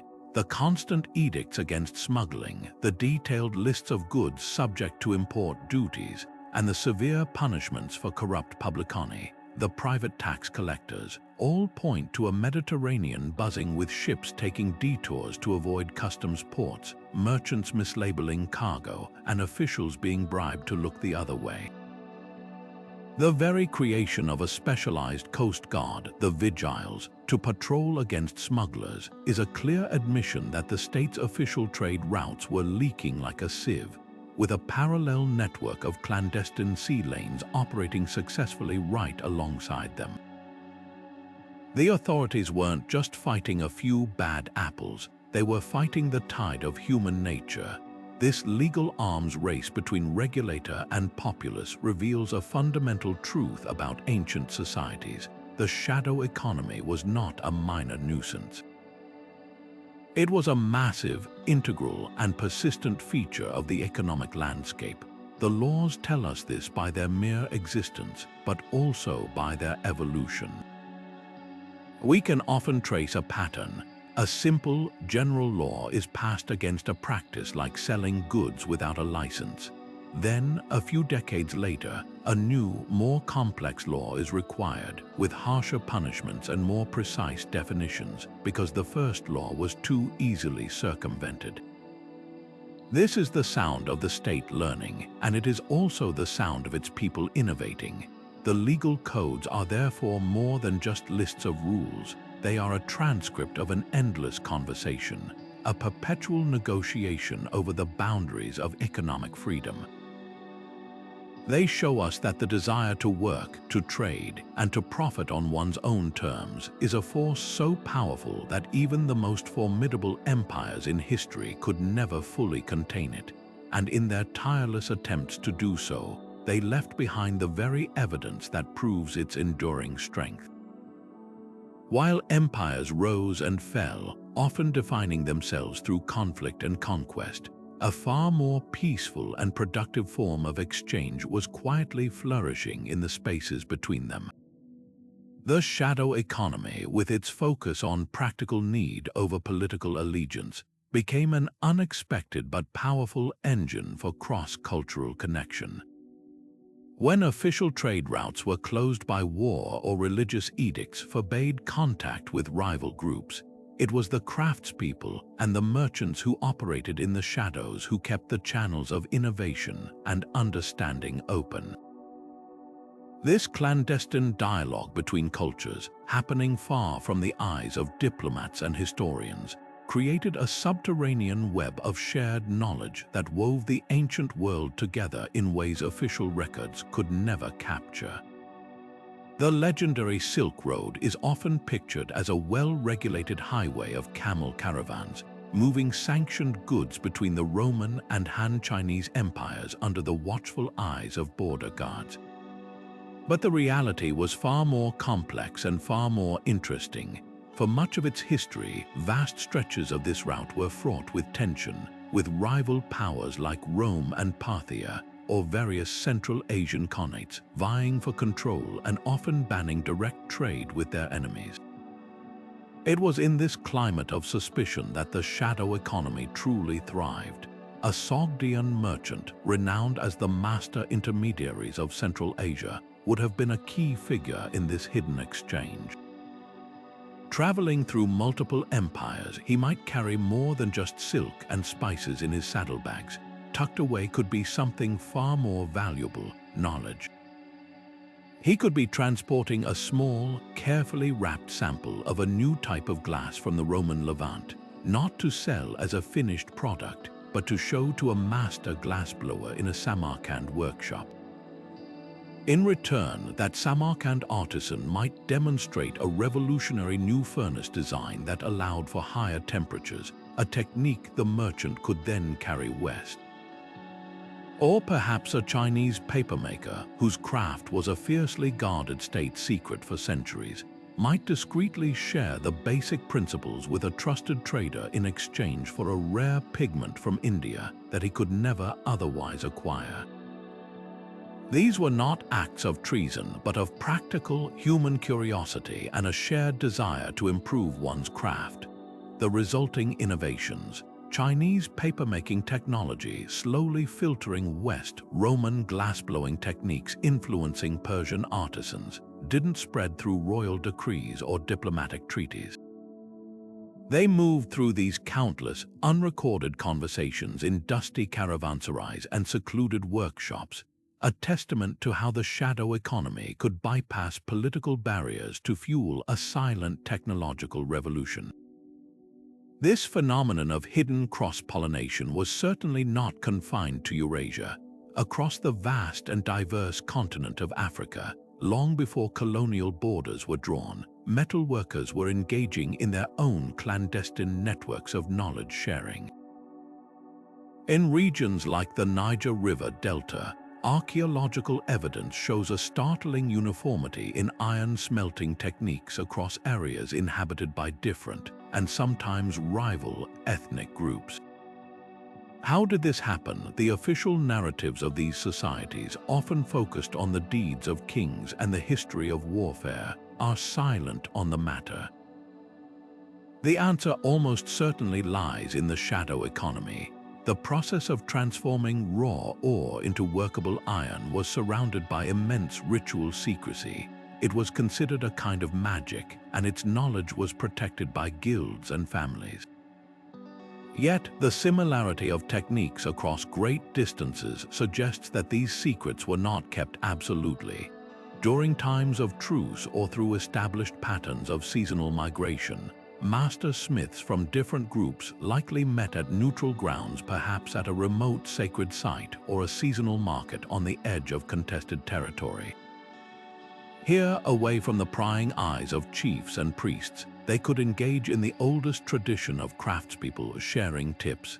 They might discuss the precise clay mixture for a more efficient furnace lining, demonstrate a new bellows design, or trade small amounts of rare, high-quality ore. This exchange wasn't about betraying one's tribe. It was about participating in a transcendent community of skill, a fraternity of fire that respected mastery above all else. The result was a pan-African advancement in metallurgy that allowed for better farming tools, more effective weapons, and more sophisticated art, raising the quality of life and artistic expression across the continent through a network of trust that existed completely outside of formal political or tribal structures. The true power of these shadow exchanges lay in their profound informality. Because they were never written into treaties or celebrated in court chronicles, they were incredibly agile and resilient. A formal trade agreement between two empires could collapse overnight with the death of a monarch or the outbreak of a border skirmish. But the underground networks of artisans and merchants, built on personal relationships and a mutual desire for beautiful or useful things, could persist for generations. A Jewish merchant in medieval Alexandria, an Armenian trader in Safavid Persia, or a Phoenician sailor in the Western Mediterranean, all of these groups, often existing as minorities within larger empires, became masters of this subtle art. They could maintain lines of communication and exchange that empires could not, precisely because they operated without official sanction. They were the ones who could quietly introduce citrus fruits to Europe, bring the concept of the windmill from the Islamic world to the West, or transmit mathematical concepts from India to the Arab world and beyond. This hidden intercultural dialogue ensured that human progress was never held entirely hostage to the political whims of the moment. It created a deeper, more enduring connection between peoples, a shared foundation of practical knowledge, artistic inspiration, and technological skill that proved that even in a world often divided by conflict, our innate desire to learn from one another and to create together could always find a way. But while the strategies of survival and resistance reveal a complex economic landscape, they also force us to confront a deeper, more human question. Were these artisans simply criminals, or were they moral agents making difficult choices in an unjust world? To view the shadow economy solely through the lens of law-breaking is to miss its profound ethical dimension. For the ancient craftsperson, every decision to work outside the system was weighed against a personal code of ethics, a tightrope walk between the demands of the state and the needs of their family, their community, and their own conscience. This wasn't a black and white world of right and wrong, but a vast gray area where survival, faith, and dignity were constantly being negotiated. Imagine the internal struggle of a metalworker in a society gripped by famine. The king's tax collector arrives, demanding his usual quota of spearheads, which represent weeks of labor and a significant portion of the artisan's carefully hoarded iron.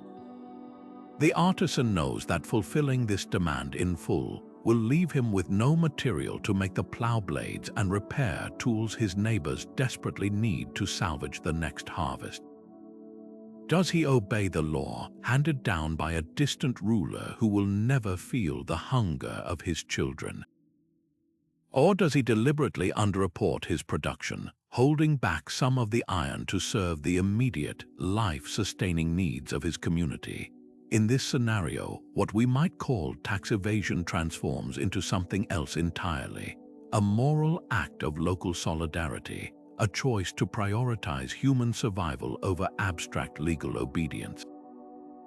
For many ancient people, the highest ethical duty was to one's kin and neighbors, a principle that could often justify flouting the demands of a power seen as extractive and illegitimate. This perspective reframes the shadow economy not as a realm of greed, but as a space where a different, more immediate form of justice was practiced. This tension between man-made law and a higher sense of righteousness was not lost on the ancient world's greatest thinkers. The Greek philosopher Aristotle, in his work Politics, engaged directly with the ethical puzzles of economic life. He drew a crucial distinction between what he called oikonomia, the moral, sustainable management of the household and community to meet genuine needs, and chrematisticae, the unnatural and immoral art of wealth accumulation for its own sake. From an Aristotelian viewpoint, a craftsperson engaging in underground trade to bypass a corrupt official or an oppressive tax could be seen as practicing true oikonomia. They were using their skills to provide for their household and community, ensuring real needs were met. The state's law, in this case, might be viewed as a form of chrematisticae, a corrupt system designed solely to enrich the powerful at the expense of the producers. Therefore, resisting it wasn't necessarily unethical. It could be a defense of a more natural and moral economic order. This philosophical framework gives us a powerful lens through which to understand the choices of ancient artisans. They weren't just breaking rules, some were consciously or instinctively upholding a different ethical standard, one that valued sustenance and skill over blind obedience to authority. Yet the moral calculations could be agonizingly complex, especially when religious taboos were involved. Consider the dilemma of a profoundly devout potter in ancient Israel, a man who fears God and strives to follow the commandments. A discreet visitor from a wealthy household approaches him with a private commission to craft a small figurine of the goddess Asherah for a family shrine. The money offered would feed his children for a month. Does he refuse, upholding the law but condemning his family to hardship? Or does he rationalize the act, perhaps telling himself that the customer's faith is between them and God, and that his own duty is to provide? The psychological weight of producing a forbidden item, of potentially inviting divine wrath for earthly gain, must have been immense. This highlights another layer of the shadow economy. It was a space of profound moral compromise. For every artisan who felt like a righteous rebel, there was likely another who lay awake at night wrestling with guilt, their economic survival purchased at the cost of spiritual anxiety. These personal struggles remind us that these were not one-dimensional economic actors, but complex individuals making heartbreaking choices in a world that often offered no truly good options. Ultimately, the ethical landscape of the ancient shadow economy defies easy judgment. It was a realm where virtue and vice were deeply intertwined. The same hidden network that allowed a family to survive a tyrant's greed might also facilitate the trade of stolen goods or enable a corrupt official to profit. An act of resistance for one person could be an act of desperation for another, and an act of pure opportunism for a third. This complexity is what makes the subject so compelling. It moves us beyond simple narratives of heroes and villains and into the messy, authentic reality of human life under pressure. By acknowledging these moral dimensions, we grant these ancient craftspeople the full dignity of their humanity. We see them not as cogs in an economic machine or mere statistics, but as conscious beings navigating an imperfect world, making difficult choices in their pursuit of not just prosperity, but a life of meaning, agency, and respect. Their stories challenge us to consider where the true line between right and wrong is drawn when the laws of man conflict with the fundamental needs of the human spirit. This fascinating journey into the ancient shadows isn't just about understanding the past. It's about recognizing how these hidden systems are alive and well today, woven directly into the fabric of modern craft and commerce. The legacy of those clandestine networks is all around us, from the way a master plumber trains their apprentice to the bustling informal markets found in communities worldwide. This enduring continuity proves that the fundamental human drive for autonomy, trusted exchange, and control over one's skills is a force that transcends centuries, constantly adapting to new forms of authority and regulation.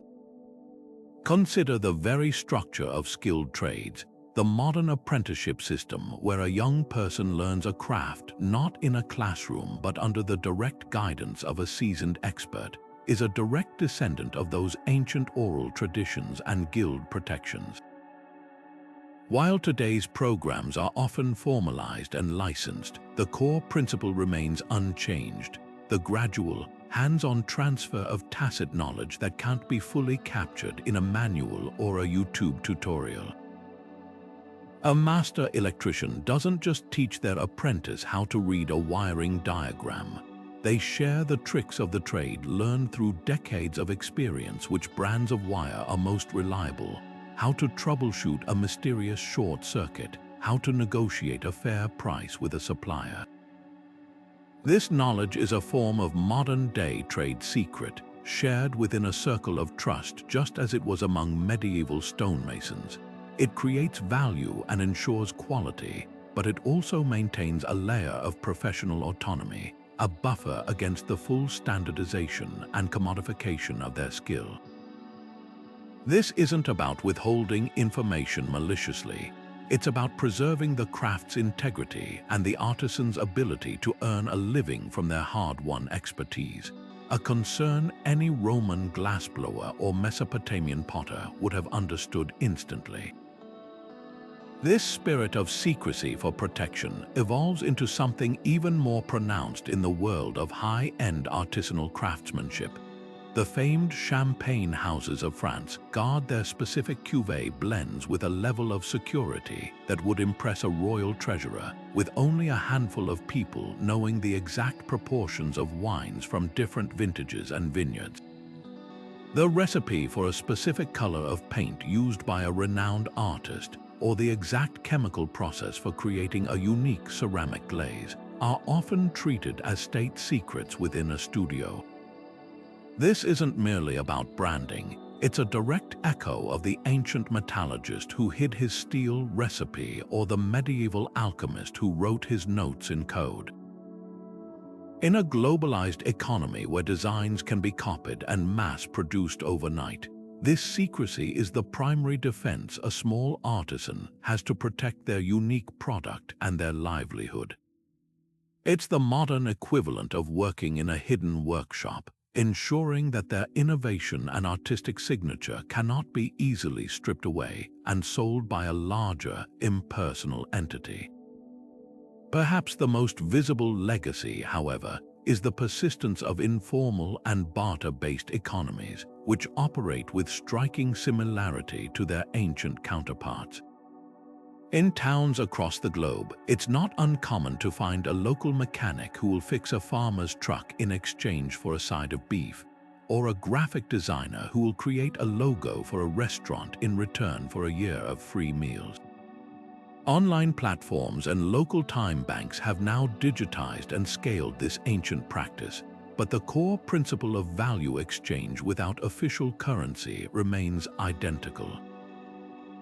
In many developing nations, the informal sector is the economy for a huge portion of the population, comprising everything from street food vendors to freelance artisans.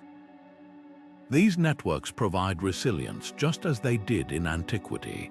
During economic downturns like the Great Recession of 2008 or the more recent pandemic-related disruptions, we often see a resurgence of these practices. People naturally turn to mutual aid, skill sharing, and local barter to weather the storm when formal job markets and currency systems falter. This demonstrates that the shadow economy is not a primitive relic, but a sophisticated and deeply ingrained economic adaptation that surfaces whenever formal structures prove inadequate or oppressive. Understanding this long history reframes our view of current underground markets. The struggle isn't simply between law-abiding citizens and criminals. It's often the latest chapter in an age-old negotiation between centralized control and distributed innovation. The freelance digital artist taking payment in cryptocurrency to avoid fees and taxes is navigating the same fundamental pressures as the Pompeian weaver selling her textiles from a hidden room. The developer contributing to open-source software for the sheer love of the craft, outside the traditional corporate structure, is participating in a gift economy that would feel very familiar to artisans in a pre-monetary society.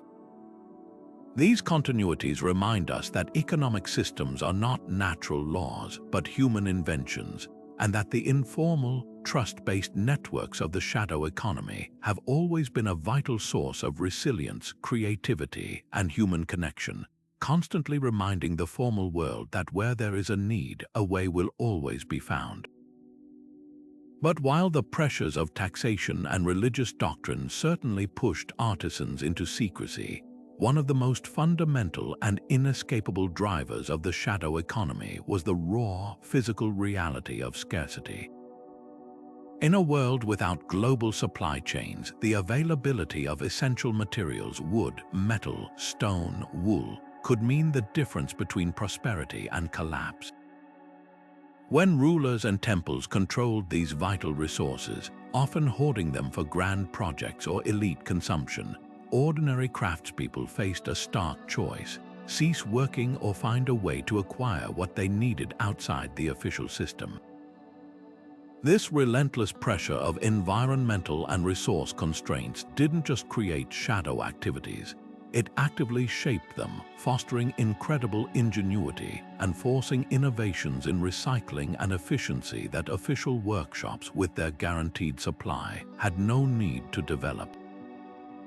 Consider the immense challenge faced by a furniture maker in ancient Mesopotamia, a land often described as the cradle of civilization, but one critically poor in a fundamental resource: quality timber. The great cities of Sumer and Akkad rose from a flat alluvial plain between two rivers, an ideal landscape for agriculture but devoid of forests. What little wood was available, precious cedar from the distant Lebanon mountains or tough oak from the Zagros foothills, was invariably monopolized by the state. Royal inscriptions boast of kings launching great expeditions to secure timber for constructing palaces, temples, and royal barges. For a local artisan wanting to make a simple chair, a sturdy loom, or even a door for a client's home, accessing this officially controlled resource was nearly impossible. This scarcity created a powerful incentive for a thriving underground trade in wood. We can imagine a network of intermediaries, donkey drivers, and river traders who, on their return from official state logging expeditions, might conceal a few extra planks or branches strapped beneath their legitimate cargo. This illicit timber would then be sold discreetly to urban craftspeople at a high premium, its origins never recorded, but the shortage also spurred more radical solutions. Archaeologists find evidence of sophisticated recycling practices in common workshops that are absent from royal records. A broken piece of furniture wouldn't be discarded, it would be meticulously taken apart. Usable pieces would be trimmed down for smaller projects. Splintered wood might be ground and mixed with resin to create a form of early particle board, and even wood shavings and sawdust could be compressed into fuel bricks. This wasn't just frugality, it was a necessary innovation born entirely from the pressures of the shadow economy, a direct response to the state's inefficient allocation of a critical resource. This pattern of scarcity breeding clandestine innovation repeats itself across the globe. High in the Andes Mountains, the mighty Inca Empire exerted breathtaking control over its subjects and their production, a system known as the mitre.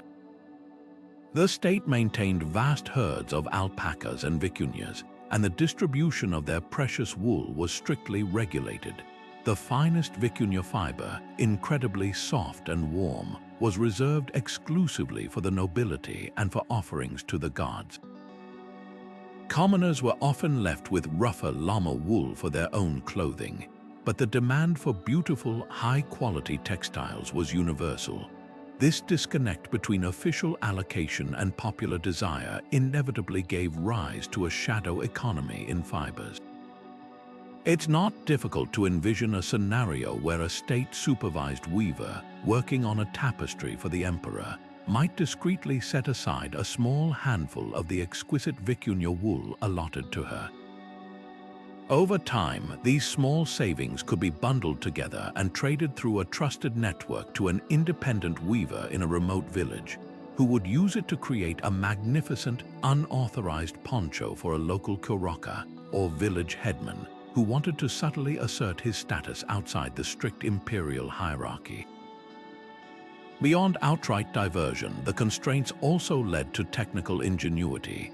Faced with limited access to the best materials, weavers in the informal economy became masters of blending fibers, creating new textures and strengths by combining official llama wool with illegally acquired vicuña, or even with innovative plant fibers like cotton traded from the coast. They might develop more efficient weaving techniques that used less yarn to achieve the same visual density of pattern, or invent new dye formulas from local plants to create vibrant colors that rivaled the official palette. These innovations, born from necessity in the shadows, often eventually filtered back up into the state workshops, demonstrating how the unofficial economy could act as a vital laboratory for progress that ultimately benefited the entire culture, even if its origins were never officially acknowledged. Beyond the tangible evidence of hidden workshops and coded ledgers lies the most fragile yet powerful component of the entire shadow economy: the human mind. Operating outside the law required more than just skill and opportunity. It demanded an immense psychological investment in secrecy, an unwavering culture of trust, and a social cohesion so strong it could defy the authority of kings and empires. This wasn't a simple business arrangement. It was a state of mind, a shared consciousness forged in the quiet, understanding that a single slip of the tongue or a moment of misplaced faith could lead to ruin, imprisonment, or worse. The craftspeople of the ancient world had to become masters of deception and builders of unbreakable bonds, creating an invisible architecture of loyalty that was every bit as sophisticated as their physical workshops. This profound reliance on trust transformed simple economic transactions into deeply personal covenants. In an era without formal contracts, credit scores, or legal recourse for unofficial deals, your word and your reputation were your only currency.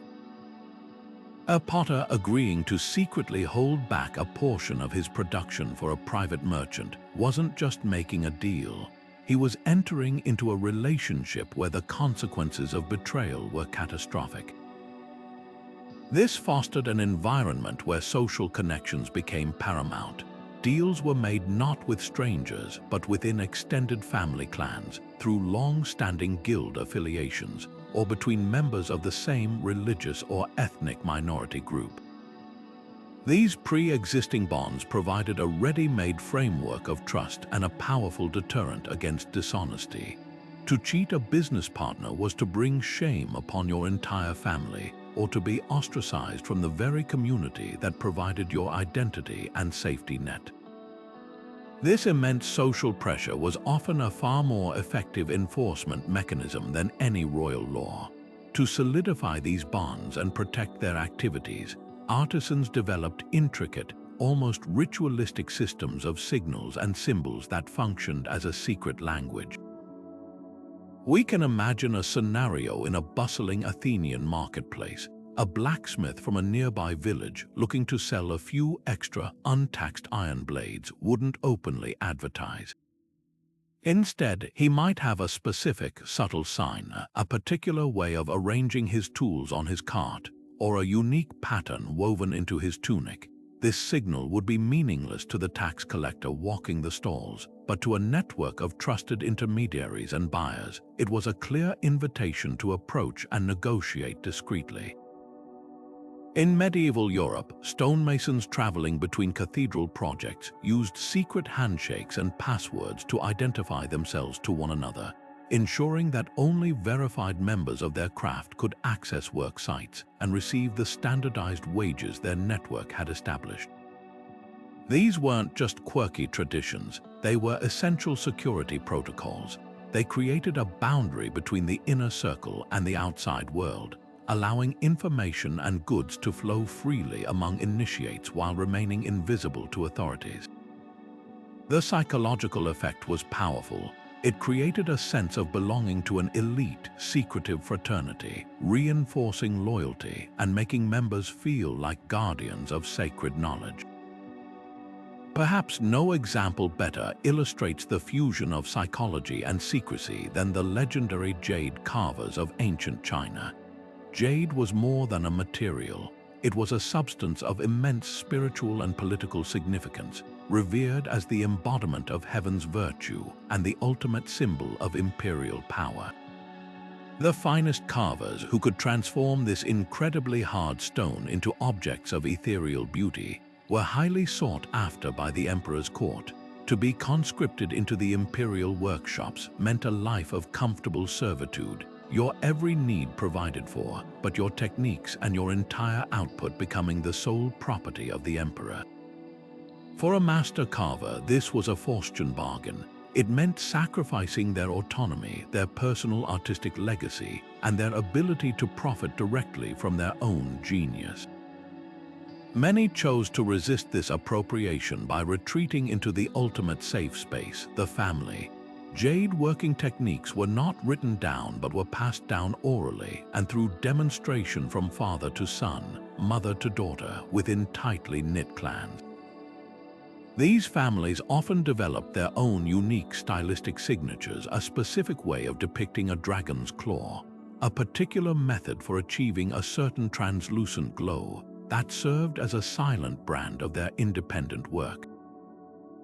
They would have operated from secluded home workshops, dealing only with clients who came through generations-old networks of trust. The fear of imperial punishment was ever present, but it was outweighed by the psychological desire for autonomy and the deep-seated imperative to keep the family's patrimony intact. This wasn't just about money, it was about identity. To give up their secrets was to erase their family's unique contribution to the world, a psychological price far greater than any temporary comfort offered by the state. This deep psychological landscape, woven from threads of fear, pride, loyalty, and a fierce desire for self-determination, was the true engine of the shadow economy. It explains behaviors that might seem irrational from a purely economic perspective. Why would an artisan accept slightly less pay for a private commission than for a state job? Because the value of autonomy and the respect of their peers held a psychological premium that cold coin could not match. Why would a merchant risk severe punishment to transport a few unauthorized goods? Because the thrill of outwitting the system and the status gained within his clandestine network provided a sense of agency and cleverness that a lawful tax transaction could never offer. These emotional drivers, the gut-level fear of a tax collector's knock on the door, the swelling pride in a perfectly executed secret deal, the warm solidarity of sharing a risk with a trusted partner, are the missing pieces of the puzzle. They remind us that history is not just shaped by laws and material conditions, but by the complex, often contradictory, emotions of the people living within them. While the kilns and the looms have turned to dust and the secret ledgers have crumbled away, the human need for trust, the thirst for freedom, and the bond of a shared secret are forces as enduring as time itself, forever echoing in the silent spaces of the past. But to truly appreciate the scale and sophistication of these hidden networks, we must zoom out from individual examples and place them side by side. By conducting a comparative analysis of shadow economies across different ancient civilizations from the Nile Valley to the Aegean Sea, from the Indian subcontinent to the Mesoamerican rainforests, we start to see both striking universal patterns and fascinating, culture-specific variations. This global perspective reveals that while the impulse to operate outside formal control is a near-universal human constant, the specific shape and focus of these shadow economies were profoundly shaped by the unique cultural, political, and environmental pressures each society faced. Consider the stark contrast between the highly centralized theocratic state of pharaonic Egypt and the more fluid, democratic city-states of ancient Greece. In Egypt, the pharaoh was not just a king, he was a living god, and the state's control over the economy was virtually total, with vast palace and temple complexes acting as the primary engines of production and redistribution. In this environment, the shadow economy was almost entirely defensive and reactive. It was a mechanism for survival against an overwhelming authority. The primary goal for an Egyptian artisan was to hide production, to fire a few extra pots unseen by the royal overseer, to weave an additional length of linen off the official ledger, all to create a small buffer against the state's insatiable demand. The activities were small-scale, local, and focused on basic necessities, a quiet form of resistance practiced in the shadows of monumental power, Now travel northwest to classical Athens. Here, the political landscape was radically different. While far from a modern democracy, the Athenian system granted its citizen body, including many craftspeople, a voice in the assembly and a sense of civic ownership. The state was still present, taxing trade at the port and regulating markets, but it was not an all-consuming divine entity. This different political atmosphere created a different kind of shadow economy. For a Greek potter or metalworker, operating outside the formal system wasn't always about hiding from an oppressive ruler. It could be a strategic choice for greater profit and efficiency. They might engage in what we could call open secrecy, producing goods in a visible workshop but deliberately underdeclaring the value of an export shipment to a foreign buyer to avoid the port tax, or doing a direct barter deal with a neighboring farmer that everyone knew about but no one reported. The goal was less about survival and more about maximizing personal gain within a system that already acknowledged, however grudgingly, a degree of individual economic agency. The shadow economy in Greece was often bolder, more commercial, and integrated into the fabric of daily life in a way that would have been unthinkable under the watchful eyes of the Egyptian pharaoh's bureaucrats. This pattern of political structure shaping clandestine activity continues when we cross the Atlantic to the Maya civilization of Mesoamerica. Maya society was a complex patchwork of powerful city-states ruled by divine kings, or Keuhul Ajor, who derived their power from an intimate connection to the gods. Their control was exerted not just through tribute and labor demands, but also through a monopoly on ritual and access to the divine. This spiritual authority created a unique focus for the Maya shadow economy. While tax evasion on everyday goods certainly occurred, there is compelling archaeological evidence to suggest that a significant part of the underground trade revolved around ritually significant or restricted items. For instance, the vibrant pigment Maya blue, a stunning, nearly indestructible color, was used exclusively for sacred objects and murals in temple ceremonies. Its production process was a closely guarded secret of the priestly class, yet we find traces of this pigment on artifacts in modest burials far from major ceremonial centers. This suggests that a clandestine network existed to produce and distribute this forbidden knowledge and the items made with it, allowing a rising wealthy class outside the royal lineage to appropriate the symbols of divine power for their own status. Similarly, objects made from jade, quetzal feathers, and other materials restricted to the elite may have been produced and traded in hidden workshops, creating a parallel spiritual economy that subtly undermined the king's exclusive role as the intermediary to the gods. Meanwhile, in the ancient Indus Valley civilization, famed for its remarkably planned cities like Mohenjo-Daro and Harappa, the shadow economy might have taken a different form yet again. This society appears to have been less overtly hierarchical than Egypt or Mesopotamia, with fewer grand palaces or royal tombs.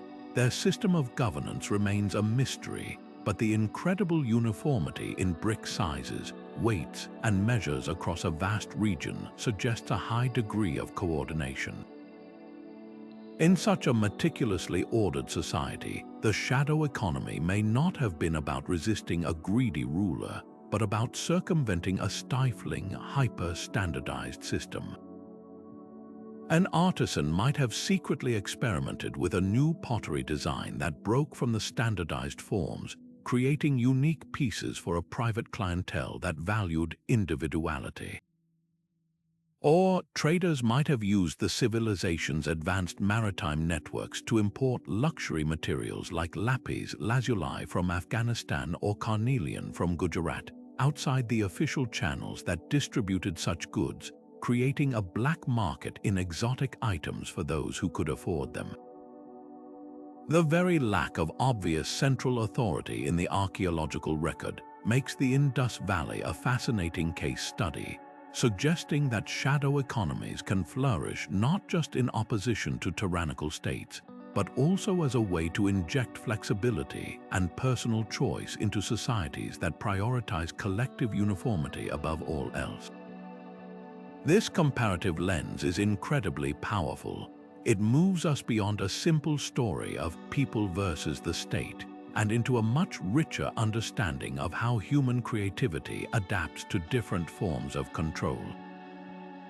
Whether driven by the need to survive a god-king's demands, the desire to profit within a participatory system, the urge to access forbidden spiritual power, or the simple wish for a unique possession in a standardized world, the shadow economy was a chameleon. It changed its colors to match its environment, but its core purpose remained the same: to fulfill human needs and desires that the official structures of power could not or would not accommodate.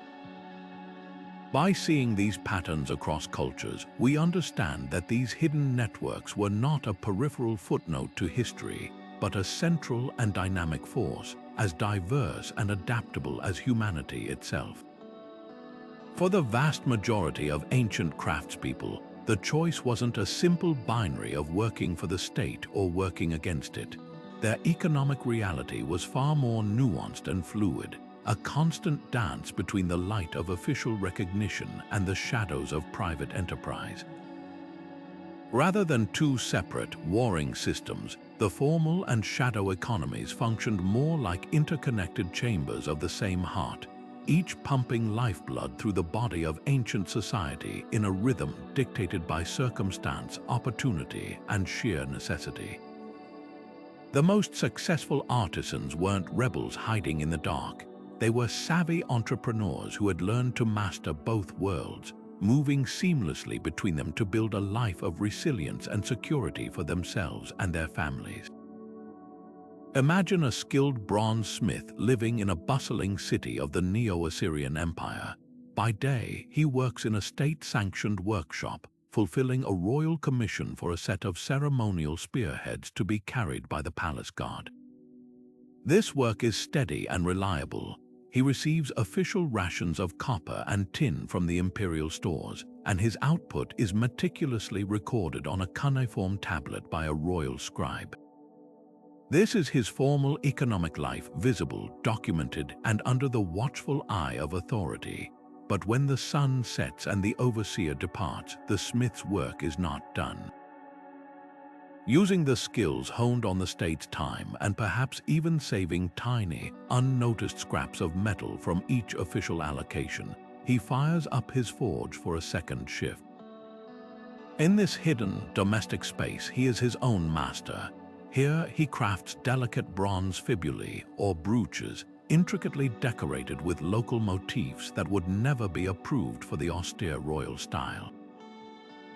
He might also repair a neighbor's cooking pot or forge a set of sturdy farming tools. These items are not for the king, they are for his community, traded for grain, wool, or favors in the unofficial barter network that thrives just beneath the surface of the imperial economy. This artisan is not leading a double life. He is living one complete life that strategically engages with both economic spheres. The formal work provides stability and access to high-quality materials, while the shadow work provides supplemental income, community standing, and a precious sense of autonomy. This interplay was not static. It was a dynamic equilibrium that shifted dramatically with the tides of stability and crisis. In periods of peace and strong central authority, the shadow economy often served as a vital supplement. A potter in a Roman city might produce standard-issue amphorae for the state's grain distribution system, a contract that paid reliably but not lavishly. To earn extra money for a better home or his children's education, he might simultaneously run a small, hidden kiln where he produced fine, red slipware bowls with unique designs for a private clientele. The shadow activities here are a ladder for upward mobility, a way to leverage state-provided stability to pursue personal ambition. However, during a crisis, a war, a famine, or the collapse of a dynasty, this relationship could flip entirely. When the Roman legions are recalled from a frontier province, the official contracts for military supplies vanish overnight. The state's distribution system falters, and the currency may become unstable due to inflation. In this new, harsh reality, the potter's small side business is no longer a supplement. It becomes his primary lifeline. His ability to produce pots and trade them directly for food with local farmers becomes the only thing standing between his family and starvation. The formal economy, which once provided his foundation, has receded, and the shadow economy, once his side project, now becomes the entire economy. This fluidity demonstrates that these were not two separate worlds, but two modes of operation that ancient people switched between with remarkable agility. The same networks of trust used for minor barter in good times could rapidly scale up to become essential supply chains during a collapse. The skills practiced in secret could become the most valuable assets in a community's fight for survival. This constant cross-pollination meant that each economy profoundly influenced the other. The formal system set the rules, but the shadow system was often where the most interesting responses were developed. When a pharaoh imposed a new tax on linen production, weavers didn't just pay it, they innovated.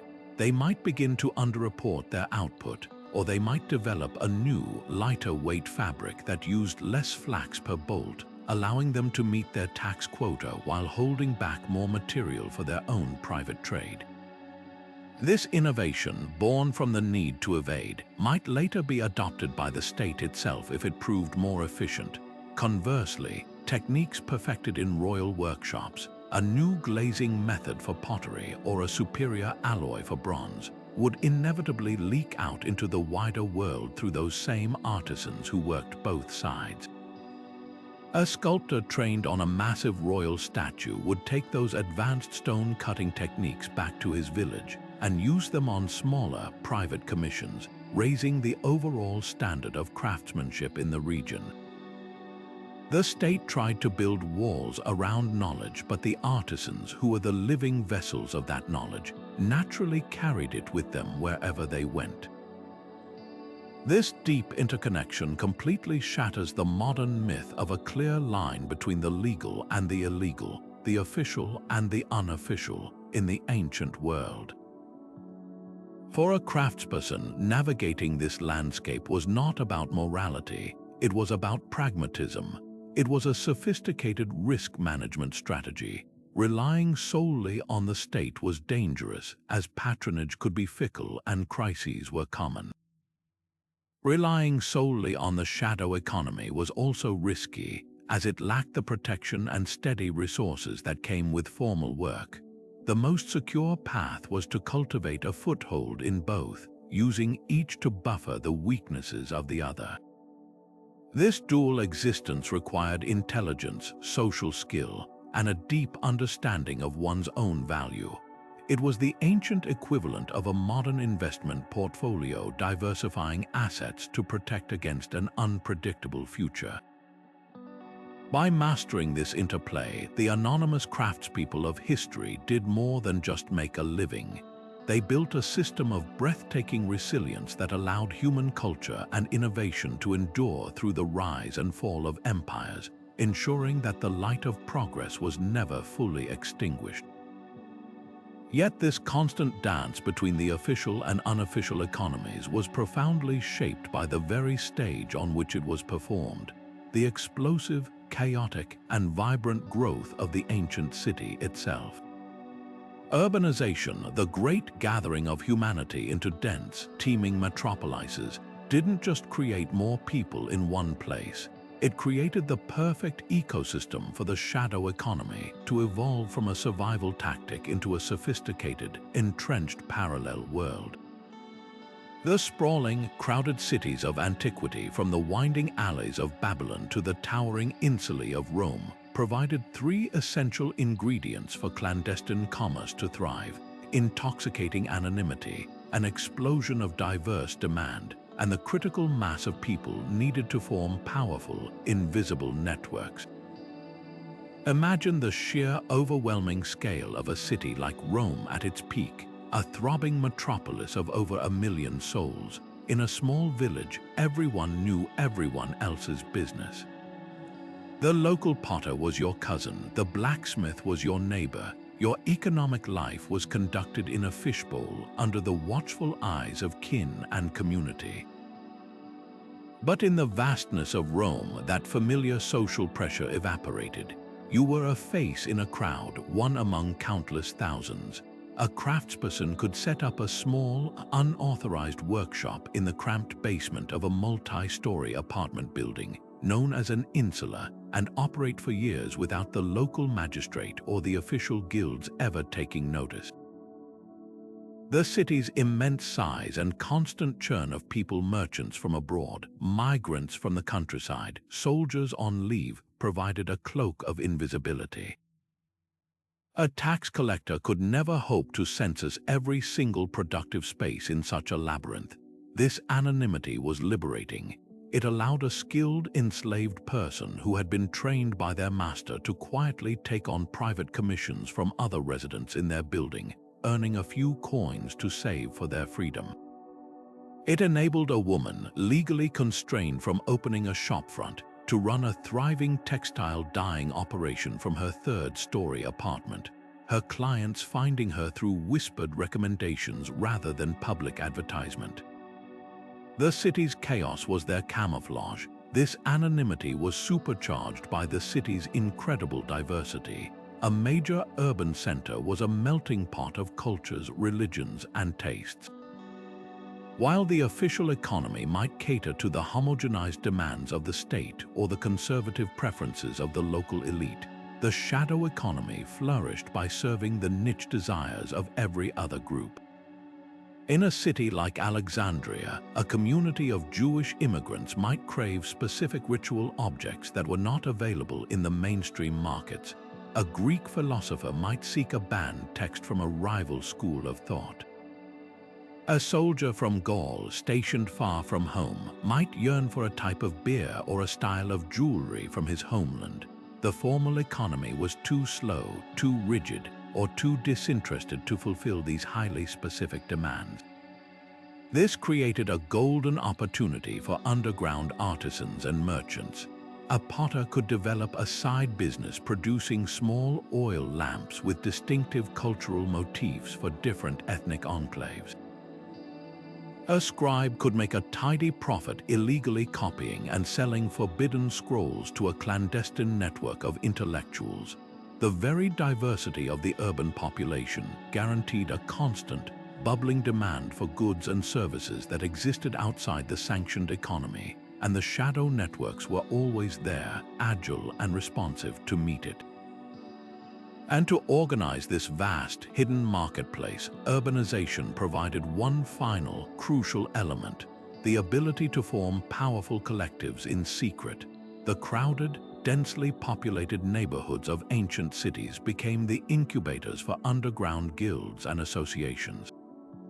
While official guilds were sanctioned by the state and often served as tools for control and taxation, their shadow counterparts were something else entirely. In the back room of a smoky tavern in the Suburra, Rome's most notorious slum, or in a secluded courtyard in a Babylon residential quarter, leather workers, silversmiths, or carpenters could gather away from prying eyes. These weren't just social clubs, they were economic cartels operating in the shadows. Here, they could set their own prices for private work, undercutting the official guild rates. They could establish secret quality standards and share new techniques learned from contacts in other cities, techniques they could then use in their off-the-books production. They could even create their own informal welfare systems, collecting dues to support a member who was sick or had been caught by authorities, a form of strike insurance for the illicit economy. This collective power, born from urban density, allowed shadow craftspeople to negotiate from a position of strength, to protect their secrets, and to build a resilient support system that mirrored the official world but answered to no one but themselves. The city, with all its noise and chaos, provided the perfect cover for these quiet conversations that shaped a hidden economic reality, proving that sometimes the most powerful forces are those that operate just beneath the surface of the crowded streets. But the story of these hidden economies wasn't only recorded in clay, stone, and lore. It was also immortalized in the stories people told around fires and passed down through generations.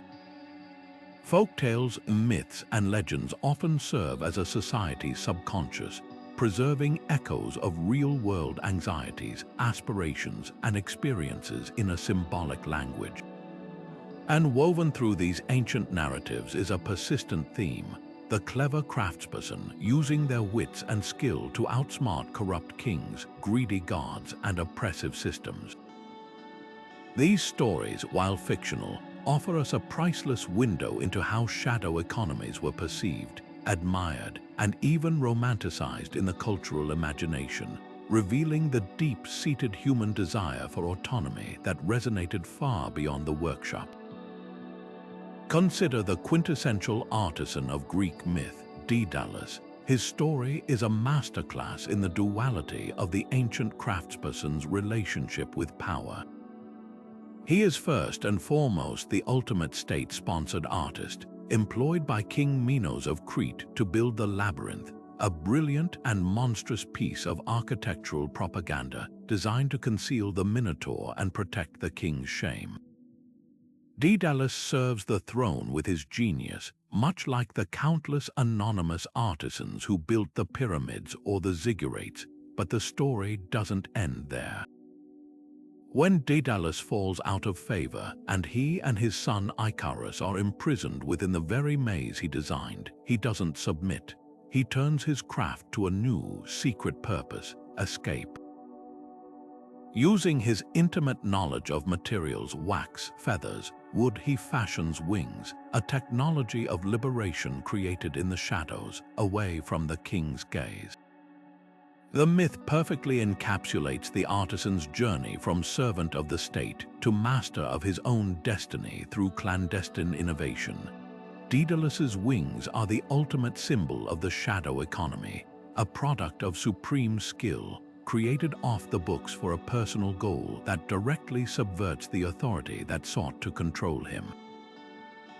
His tragedy is not one of failure, but of the inherent risks of operating outside sanctioned boundaries, a warning and a celebration all at once. This archetype of the cunning artisan recurs across the ancient world, each culture tailoring the tale to its own specific pressures. In the rich tapestry of ancient Indian literature, particularly in collections like the Kathasara Sagara or the Panchatantra, we find countless stories of illusionists, master painters, and ingenious mechanics. One recurring theme involves artisans using their skills to create perfect illusions: a painted horse that seems to come alive, a mechanical elephant that can fool a king, a lifelike doll that can serve as a decoy. On the surface, these are tales of magic and wonder, but look closer and they read like manuals for operating in a shadow economy. In a society with strict social hierarchies and powerful rulers, an artisan's greatest asset wasn't always brute force, it was deception. The ability to create a convincing illusion, to hide one's true output or intentions, to protect a valuable creation from confiscation by making it appear worthless. These were essential survival skills. The stories of artisans crafting illusions are metaphorical representations of the real-world practice of using craft to conceal, to negotiate, and to protect one's work from appropriation. They teach that sometimes the most powerful tool in an artisan's kit is the ability to make the powerful see only what they want them to see. These myths did more than just entertain, they served a crucial social function. They were a form of cultural resistance, a way for common people to fantasize about evening the score. In a world where the deck was stacked heavily in favor of kings and priests, the figure of the clever craftsperson who could outsmart them became a folk hero. These stories validated the experiences of the millions who participated in the shadow economy, casting their evasion not as a crime, but as a heroic act of intelligence against unjust power. They reinforced the values of secrecy, ingenuity, and loyalty to one's craft over loyalty to the state. A young apprentice listening to these tales wasn't just hearing a fun story. He was absorbing a cultural ethos that celebrated the autonomy of the skilled worker. This narrative tradition ensured that the ideals of the shadow economy, self-reliance, innovation, and quiet defiance, were passed down through generations, woven into the very fabric of cultural identity. So while the physical evidence of hidden workshops gives us the bones of this secret history, the myths and legends give us its heart and soul, reminding us that the greatest testament to the shadow economy's power is that it inspired stories we are still telling thousands of years later. But the relentless churn of internal empires and local tax collectors was just one form of pressure. A far more profound and disruptive force could reshape these hidden networks almost overnight: the arrival of a foreign conqueror. Colonialism and military expansion, from the Roman legions to the Incas' relentless march, didn't just change the flag flying over a city. They sought to fundamentally rewire the entire economic and cultural circuitry of a society. In this violent process of assimilation and extraction, the shadow economy was often transformed from a supplement into a sanctuary, a vital space where conquered peoples could preserve their identity, protect their sacred traditions, and silently resist the demands of their new overlords. Consider the methodical expansion of the Roman Empire.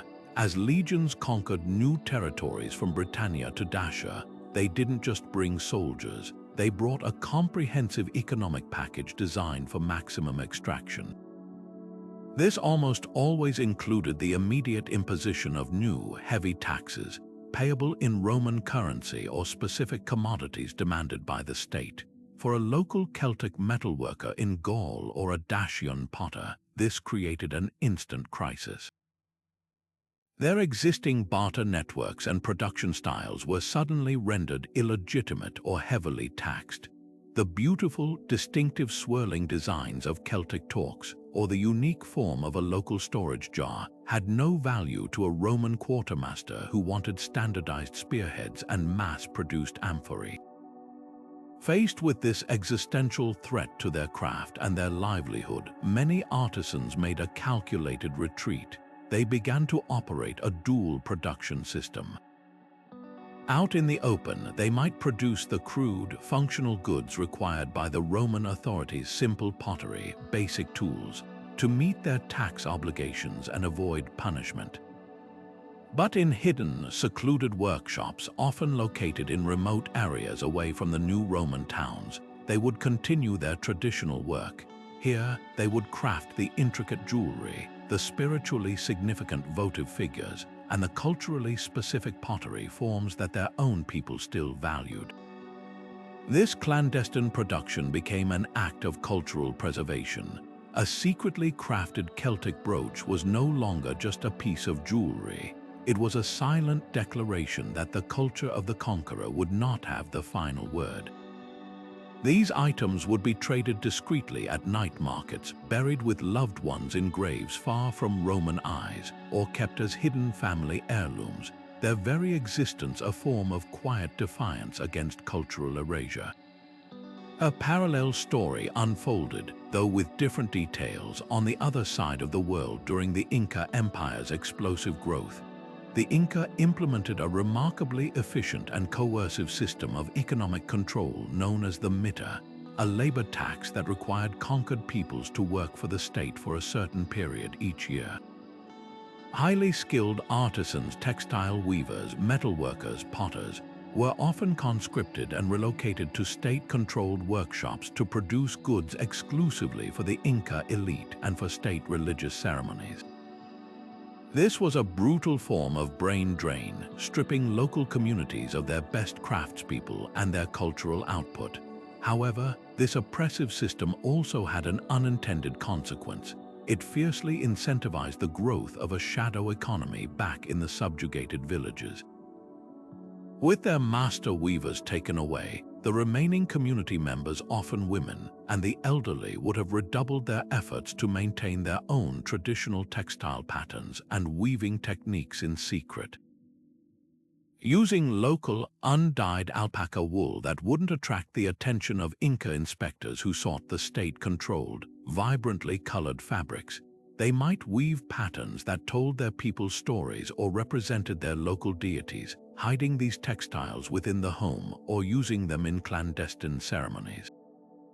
This underground production ensured that unique regional styles and technical knowledge were not lost to the homogenizing force of the Inca imperial style. The very act of creating these forbidden textiles became a way to hold onto a sense of self, a hidden thread of cultural continuity running beneath the dazzling tapestry of the empire. What's truly fascinating is that this external pressure didn't just preserve existing shadow networks, it often forged them into something stronger and more sophisticated. Conquest could shatter old loyalties and create new, unexpected alliances in resistance. Artisans from different subjugated tribes, who might have been rivals before the conquest, could find common cause in their opposition to the foreign ruler. They might begin to share techniques, resources, and hiding places, creating a pan-tribal shadow economy that was far more resilient and extensive than any small, local network could have been. The archaeological evidence for this is subtle but compelling. In regions conquered by Rome, we sometimes find hoards of goods buried together that seem out of place. A few Roman coins mixed with traditionally crafted local jewelry and tools, all carefully hidden. This isn't just a random assortment of valuables, it's a time capsule of a dual economy. It represents the resources of a household navigating two worlds, the official Roman coins needed to pay taxes, and the cherished traditional items that represented their true identity and wealth, kept safe from confiscation. Similarly, in the Andes, the discovery of weaving tools and unfinished textiles in small, remote caves high in the mountains, far from any Inca road or administrative center, points to the existence of these secret sanctuaries of production. These sites are the silent witnesses to a determined effort to keep a culture alive, one covert stitch at a time. The great irony of colonialism and conquest is that in their relentless effort to control and extract, they often ended up strengthening the very forces of independence and cultural resilience they sought to suppress, pushing the vibrant, creative spirit of craftsmanship into the shadows, where it learned to survive, adapt, and wait. For centuries, the shadow economy of ancient craftspeople remained just that, a collection of shadows, hinted at by a broken pot here or a vague legal text there, but ultimately invisible to us. We could theorize and speculate, but the hard evidence was frustratingly elusive, hidden by the very people who worked so hard to keep their activities secret. But that is all changing now at a breathtaking pace. We are living in the dawn of a new era in archaeology, a technological revolution that is pulling back the curtain on this hidden world with tools that would seem like pure magic to historians of just a generation ago. This isn't just about finding new things, it's about seeing the entire ancient world in a completely new light, making the invisible visible and giving voice to the millions who operated in the spaces between the lines of official history. One of the most powerful of these new tools is LIDAR, which stands for light detection and ranging. Imagine being able to strip away an entire rainforest with the push of a button. That is essentially what this technology does. Mounted on an airplane or drone, a LIDAR unit fires millions of laser pulses at the ground every second, penetrating dense jungle canopies to map the microscopic variations in the Earth's surface below. It reveals the ghostly imprint of human activity that is completely invisible to the naked eye. This has been absolutely transformative in regions like Mesoamerica. For years, the prevailing view was that Maya civilization was centered around a few large, powerful city-states with scattered villages. But LIDAR surveys over the jungles of Guatemala and Belize have revealed something astonishing: a vast, sprawling network of small towns, farms, and most importantly for our story, countless small-scale workshops and production centers hidden far from the grand ceremonial plazas. We can now see the faint rectangular footprints of what were likely standalone weaving huts, the stone foundations of compact pottery kilns tucked away on residential property, and the remnants of small-scale terraces for growing cotton or other cash crops. This evidence paints a picture of a thriving, decentralized economic landscape where a significant amount of production was happening off the books, away from the direct control of the elite in the big cities. LIDAR is showing us that the jungle wasn't just a blank space between royal capitals. It was a vibrant, populated countryside buzzing with independent economic activity, a shadow economy rendered in stunning detail for the very first time. While LIDAR shows us the structures, another incredible technology allows us to trace the journey of the objects themselves, right down to their atomic signature. Isotope analysis is a method that feels like something from a forensic crime drama. The fundamental principle is that the environment leaves a unique chemical fingerprint on everything. The water you drink, the food you eat, the very air you breathe, all of it contains distinct ratios of stable isotopes, which are variations of elements like strontium, lead, and oxygen. These isotopes get locked into your teeth as they form in childhood, and into the materials you work with. So, take a beautiful piece of obsidian, a volcanic glass highly prized by ancient toolmakers. For decades, if we found an obsidian blade in a region far from any known volcanic source, we might assume it got there through official, long-distance trade networks controlled by a chief or a king. But isotope analysis allows us to challenge that assumption. By vaporizing a tiny, nearly invisible fragment of that obsidian in a mass spectrometer, scientists can measure its unique isotopic signature and match it precisely to its volcanic origin, sometimes down to a specific flow on a specific mountain. Now, here is where it gets fascinating for the shadow economy. Archaeologists have started finding high-quality obsidian tools in the modest homes of commoners, far from elite centers, and the isotopic signature shows the material came from a source that was supposedly under the strict monopoly of a distant king. This is the smoking gun. This suggests that someone, a savvy trader, a family member, a rogue miner, was operating a clandestine supply network, smuggling this valuable material outside official channels to meet local demand. The object itself becomes a witness, testifying to its own illicit journey from a forbidden quarry to the hands of an independent craftsperson who was never meant to have it. These technological leaps are not just adding details to a settled story. They are actively helping us dismantle long-held assumptions and rewrite entire chapters of history. For generations, the narrative of ancient economies was overwhelmingly top-down, shaped by the surviving records of kings and bureaucrats who were, naturally, keen to emphasize their own control and centrality. The idea that a significant amount of economic life could be grassroots, informal, and beyond state purview was often dismissed, but digital modeling is now giving us the power to test these old theories. Historians and archaeologists can now input thousands of fragments of data, find spots of artifacts, isotopic results, LIDAR maps of settlements into sophisticated computer models. They can then run simulations to see what kind of economic systems best explain the patterns we actually see on the ground. Does the distribution of pottery match a model where all production is centralized in a royal workshop and then distributed by the state? Often, the answer is a resounding no. The patterns are far messier, more organic, and point to multiple competing centers of production and distribution.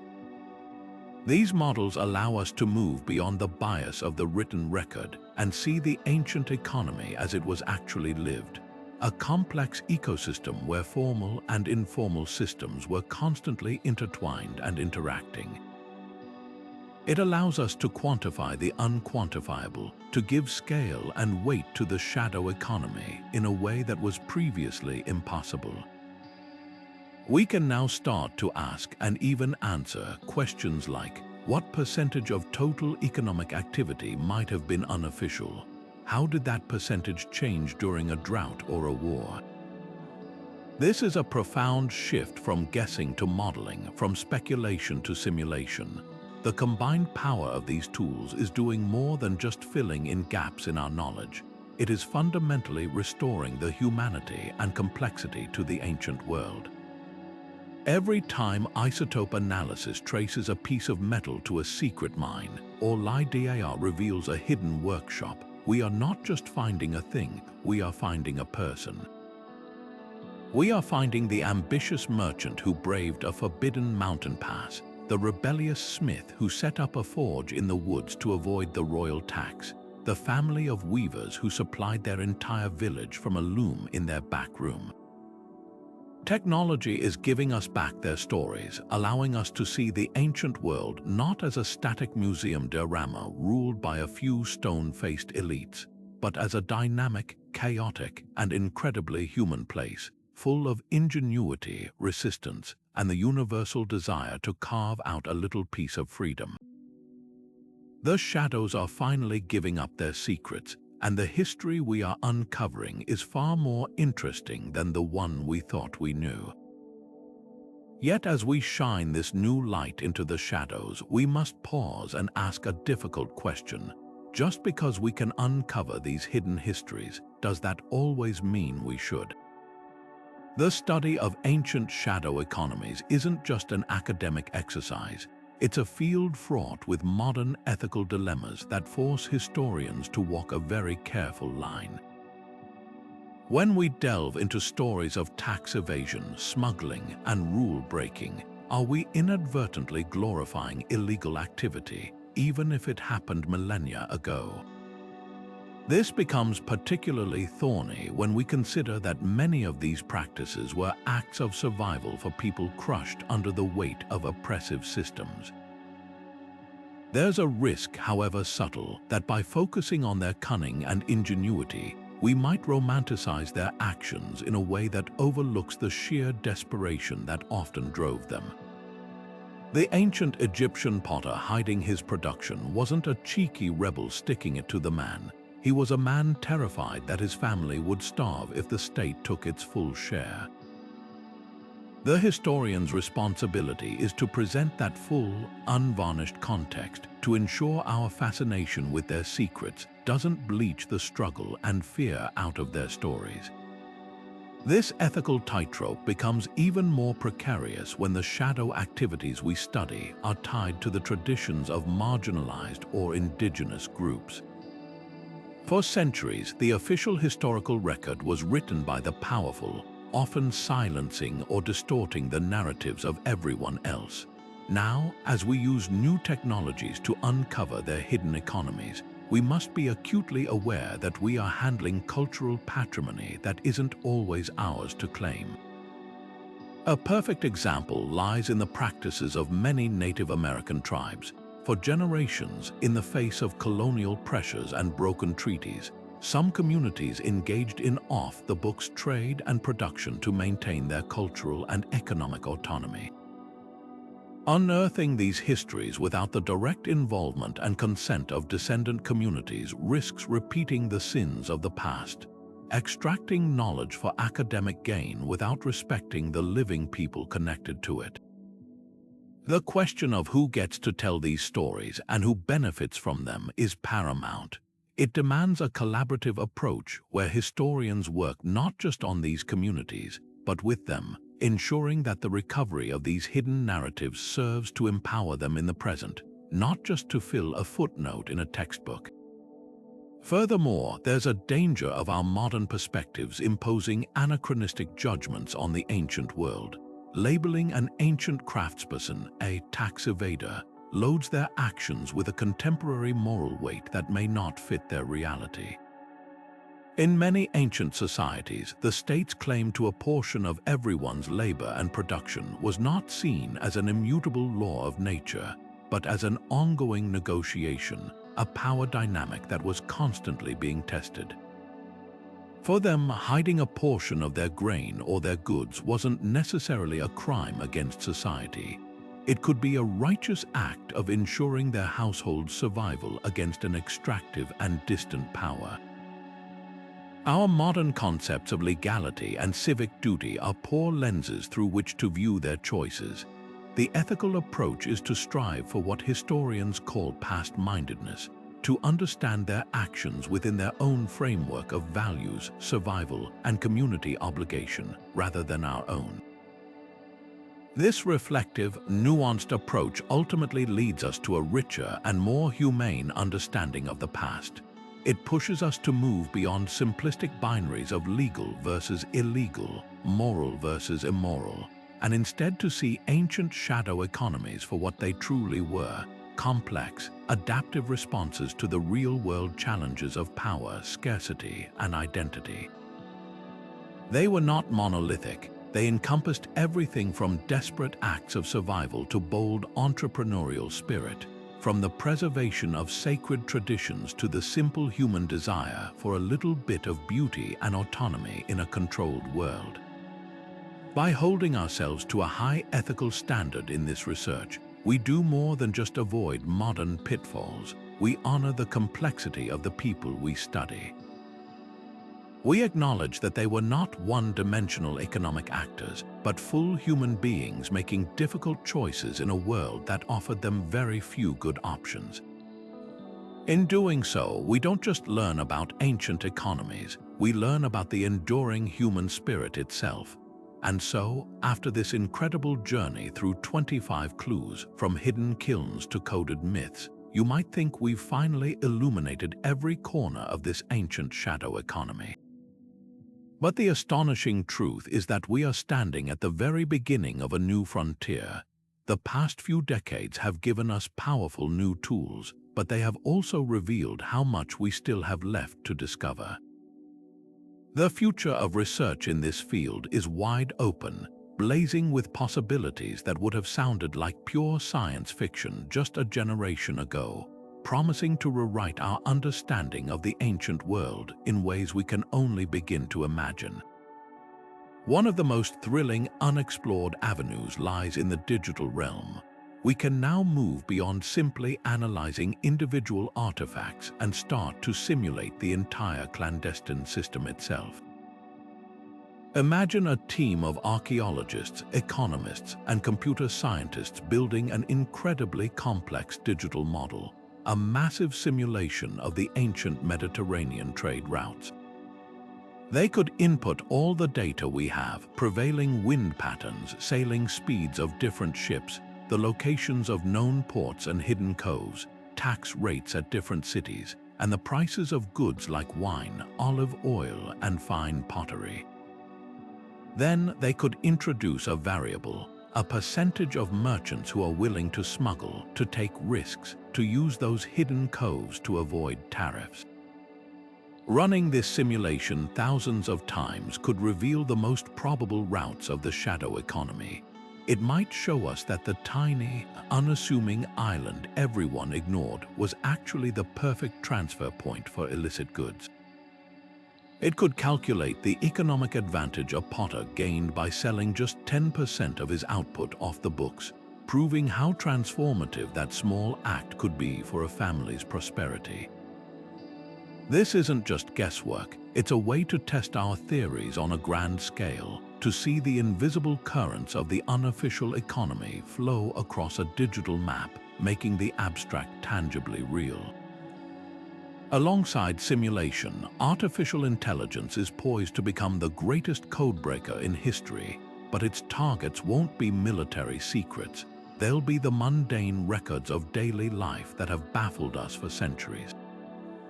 We have tens of thousands of ancient administrative texts, clay tablets, papyri, and ostraca covered in numbers, lists, and abbreviated notations. For generations, historians have painstakingly studied these, but a human can only compare so many documents in a lifetime. An AI trained on thousands of these texts can perform a monumental task. It can hunt for anomalies. It could scour the accounts of 1,000 Mesopotamian merchants and flag the one who consistently uses a slightly different unit of measurement for a specific type of wool, a possible sign of his own private accounting system. It could analyze the handwriting on Roman wax tablets from a banking house and identify subtle, deliberate changes in script that might indicate an entry was meant for a private rather than an official ledger. These aren't errors to be corrected. They are the fingerprints of the shadow economy, the tiny cracks in the facade of official control that AI is uniquely equipped to detect, processing vast datasets to find the patterns of secrecy that have eluded us for so long.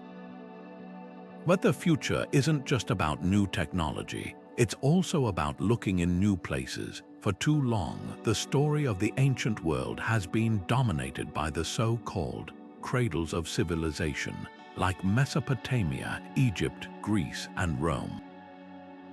The histories of vast and incredibly diverse regions like Africa and Oceania have been grievously understudied, often dismissed as having less complex economic systems. This is a monumental oversight that is finally beginning to be corrected, and it is in these regions that some of the most groundbreaking discoveries about shadow economies likely await. Across ancient Africa, from the powerful kingdoms of West Africa to the sophisticated trading cities of the Swahili coast, there were intricate networks of trade in gold, salt, ivory, and finished crafts. How much of this vibrant exchange operated outside the purview of kings? How did metalworkers in the Niger River Valley protect their techniques? What role did informal barter play in connecting communities across the Sahara? Similarly, the seafaring peoples of Oceania undertook epic voyages across the Pacific, trading goods and ideas across thousands of islands. Theirs was an economy built on incredible skill and deep knowledge of the sea, but was it all based on formal gift-giving between chiefs? Or were there also independent canoe builders, navigators, and artisans engaging in small-scale, unofficial trade that wove together the social fabric of the islands? The answers to these questions have the power to completely decentralize our view of ancient economics, showing us that the human impulse for informal, trust-based trade was a global phenomenon, not merely a footnote to the story of Western empires.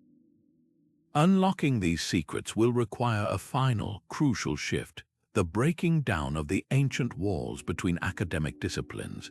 The study of the past can no longer be the sole domain of archaeologists and historians. The future belongs to teams that look more like intellectual special forces units. A field archaeologist who can excavate a hidden workshop, a materials scientist who can perform isotope analysis on the finds, an economic historian who can model the flow of goods, and a cultural anthropologist who can interpret the social meaning of it all, working side by side from the initial dig to the final publication. This collaborative spirit is our most powerful tool. It allows us to see a single shard of pottery not just as an object, but as a data point in a vast economic network, a cultural symbol, and a chemical key to a hidden trade route.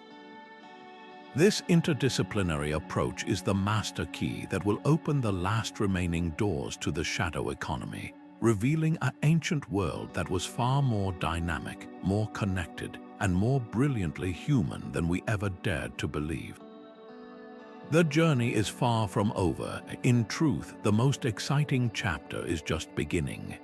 So as we pull back from this vast tapestry of hidden workshops, whispered deals, and silent resistance, a profound truth comes into focus. The shadow economy of ancient craftspeople was never a marginal footnote in history. It was a central, beating heart of human progress.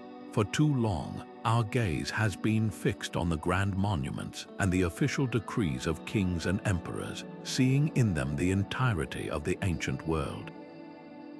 But now we understand that the real story, the vibrant and dynamic pulse of innovation and daily life, was often happening just out of sight, in the spaces between the lines of official history. This hidden world of ingenuity, resistance, and collaboration didn't just exist alongside the formal economy. It constantly shaped it, challenged it, and ultimately provided the resilience that allowed cultures to endure through famine, war, and the collapse of empires. The drive for autonomy, the need to provide for one's community, and the desire to protect a unique skill are not modern concepts. They are timeless facets of the human spirit, and they found expression in every culture across the globe, from the potters of Mesopotamia to the metalworkers of the Andes. Understanding this secret history does more than just satisfy our curiosity about the past. It offers us a powerful lens through which to view our own world. The same tensions between centralized control and distributed innovation, between formal regulation and informal adaptation, are playing out today in our digital marketplaces, our gig economies, and even in communities finding ways to thrive during times of crisis. The ancient craftsperson bartering a pot for grain is the historical cousin of the modern freelancer trading skills online. The medieval guild protecting its secrets mirrors today's companies guarding their intellectual property. This journey into the shadows reveals that the struggle for economic agency is a fundamental and enduring human story. It teaches us about resilience, showing us that even in the most controlled and oppressive circumstances, people find ingenious ways to create, to trade, and to preserve their dignity.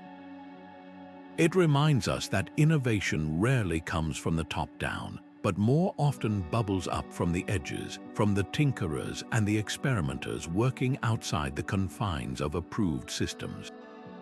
Perhaps the most important lesson is one of empathy and a more inclusive view of history itself.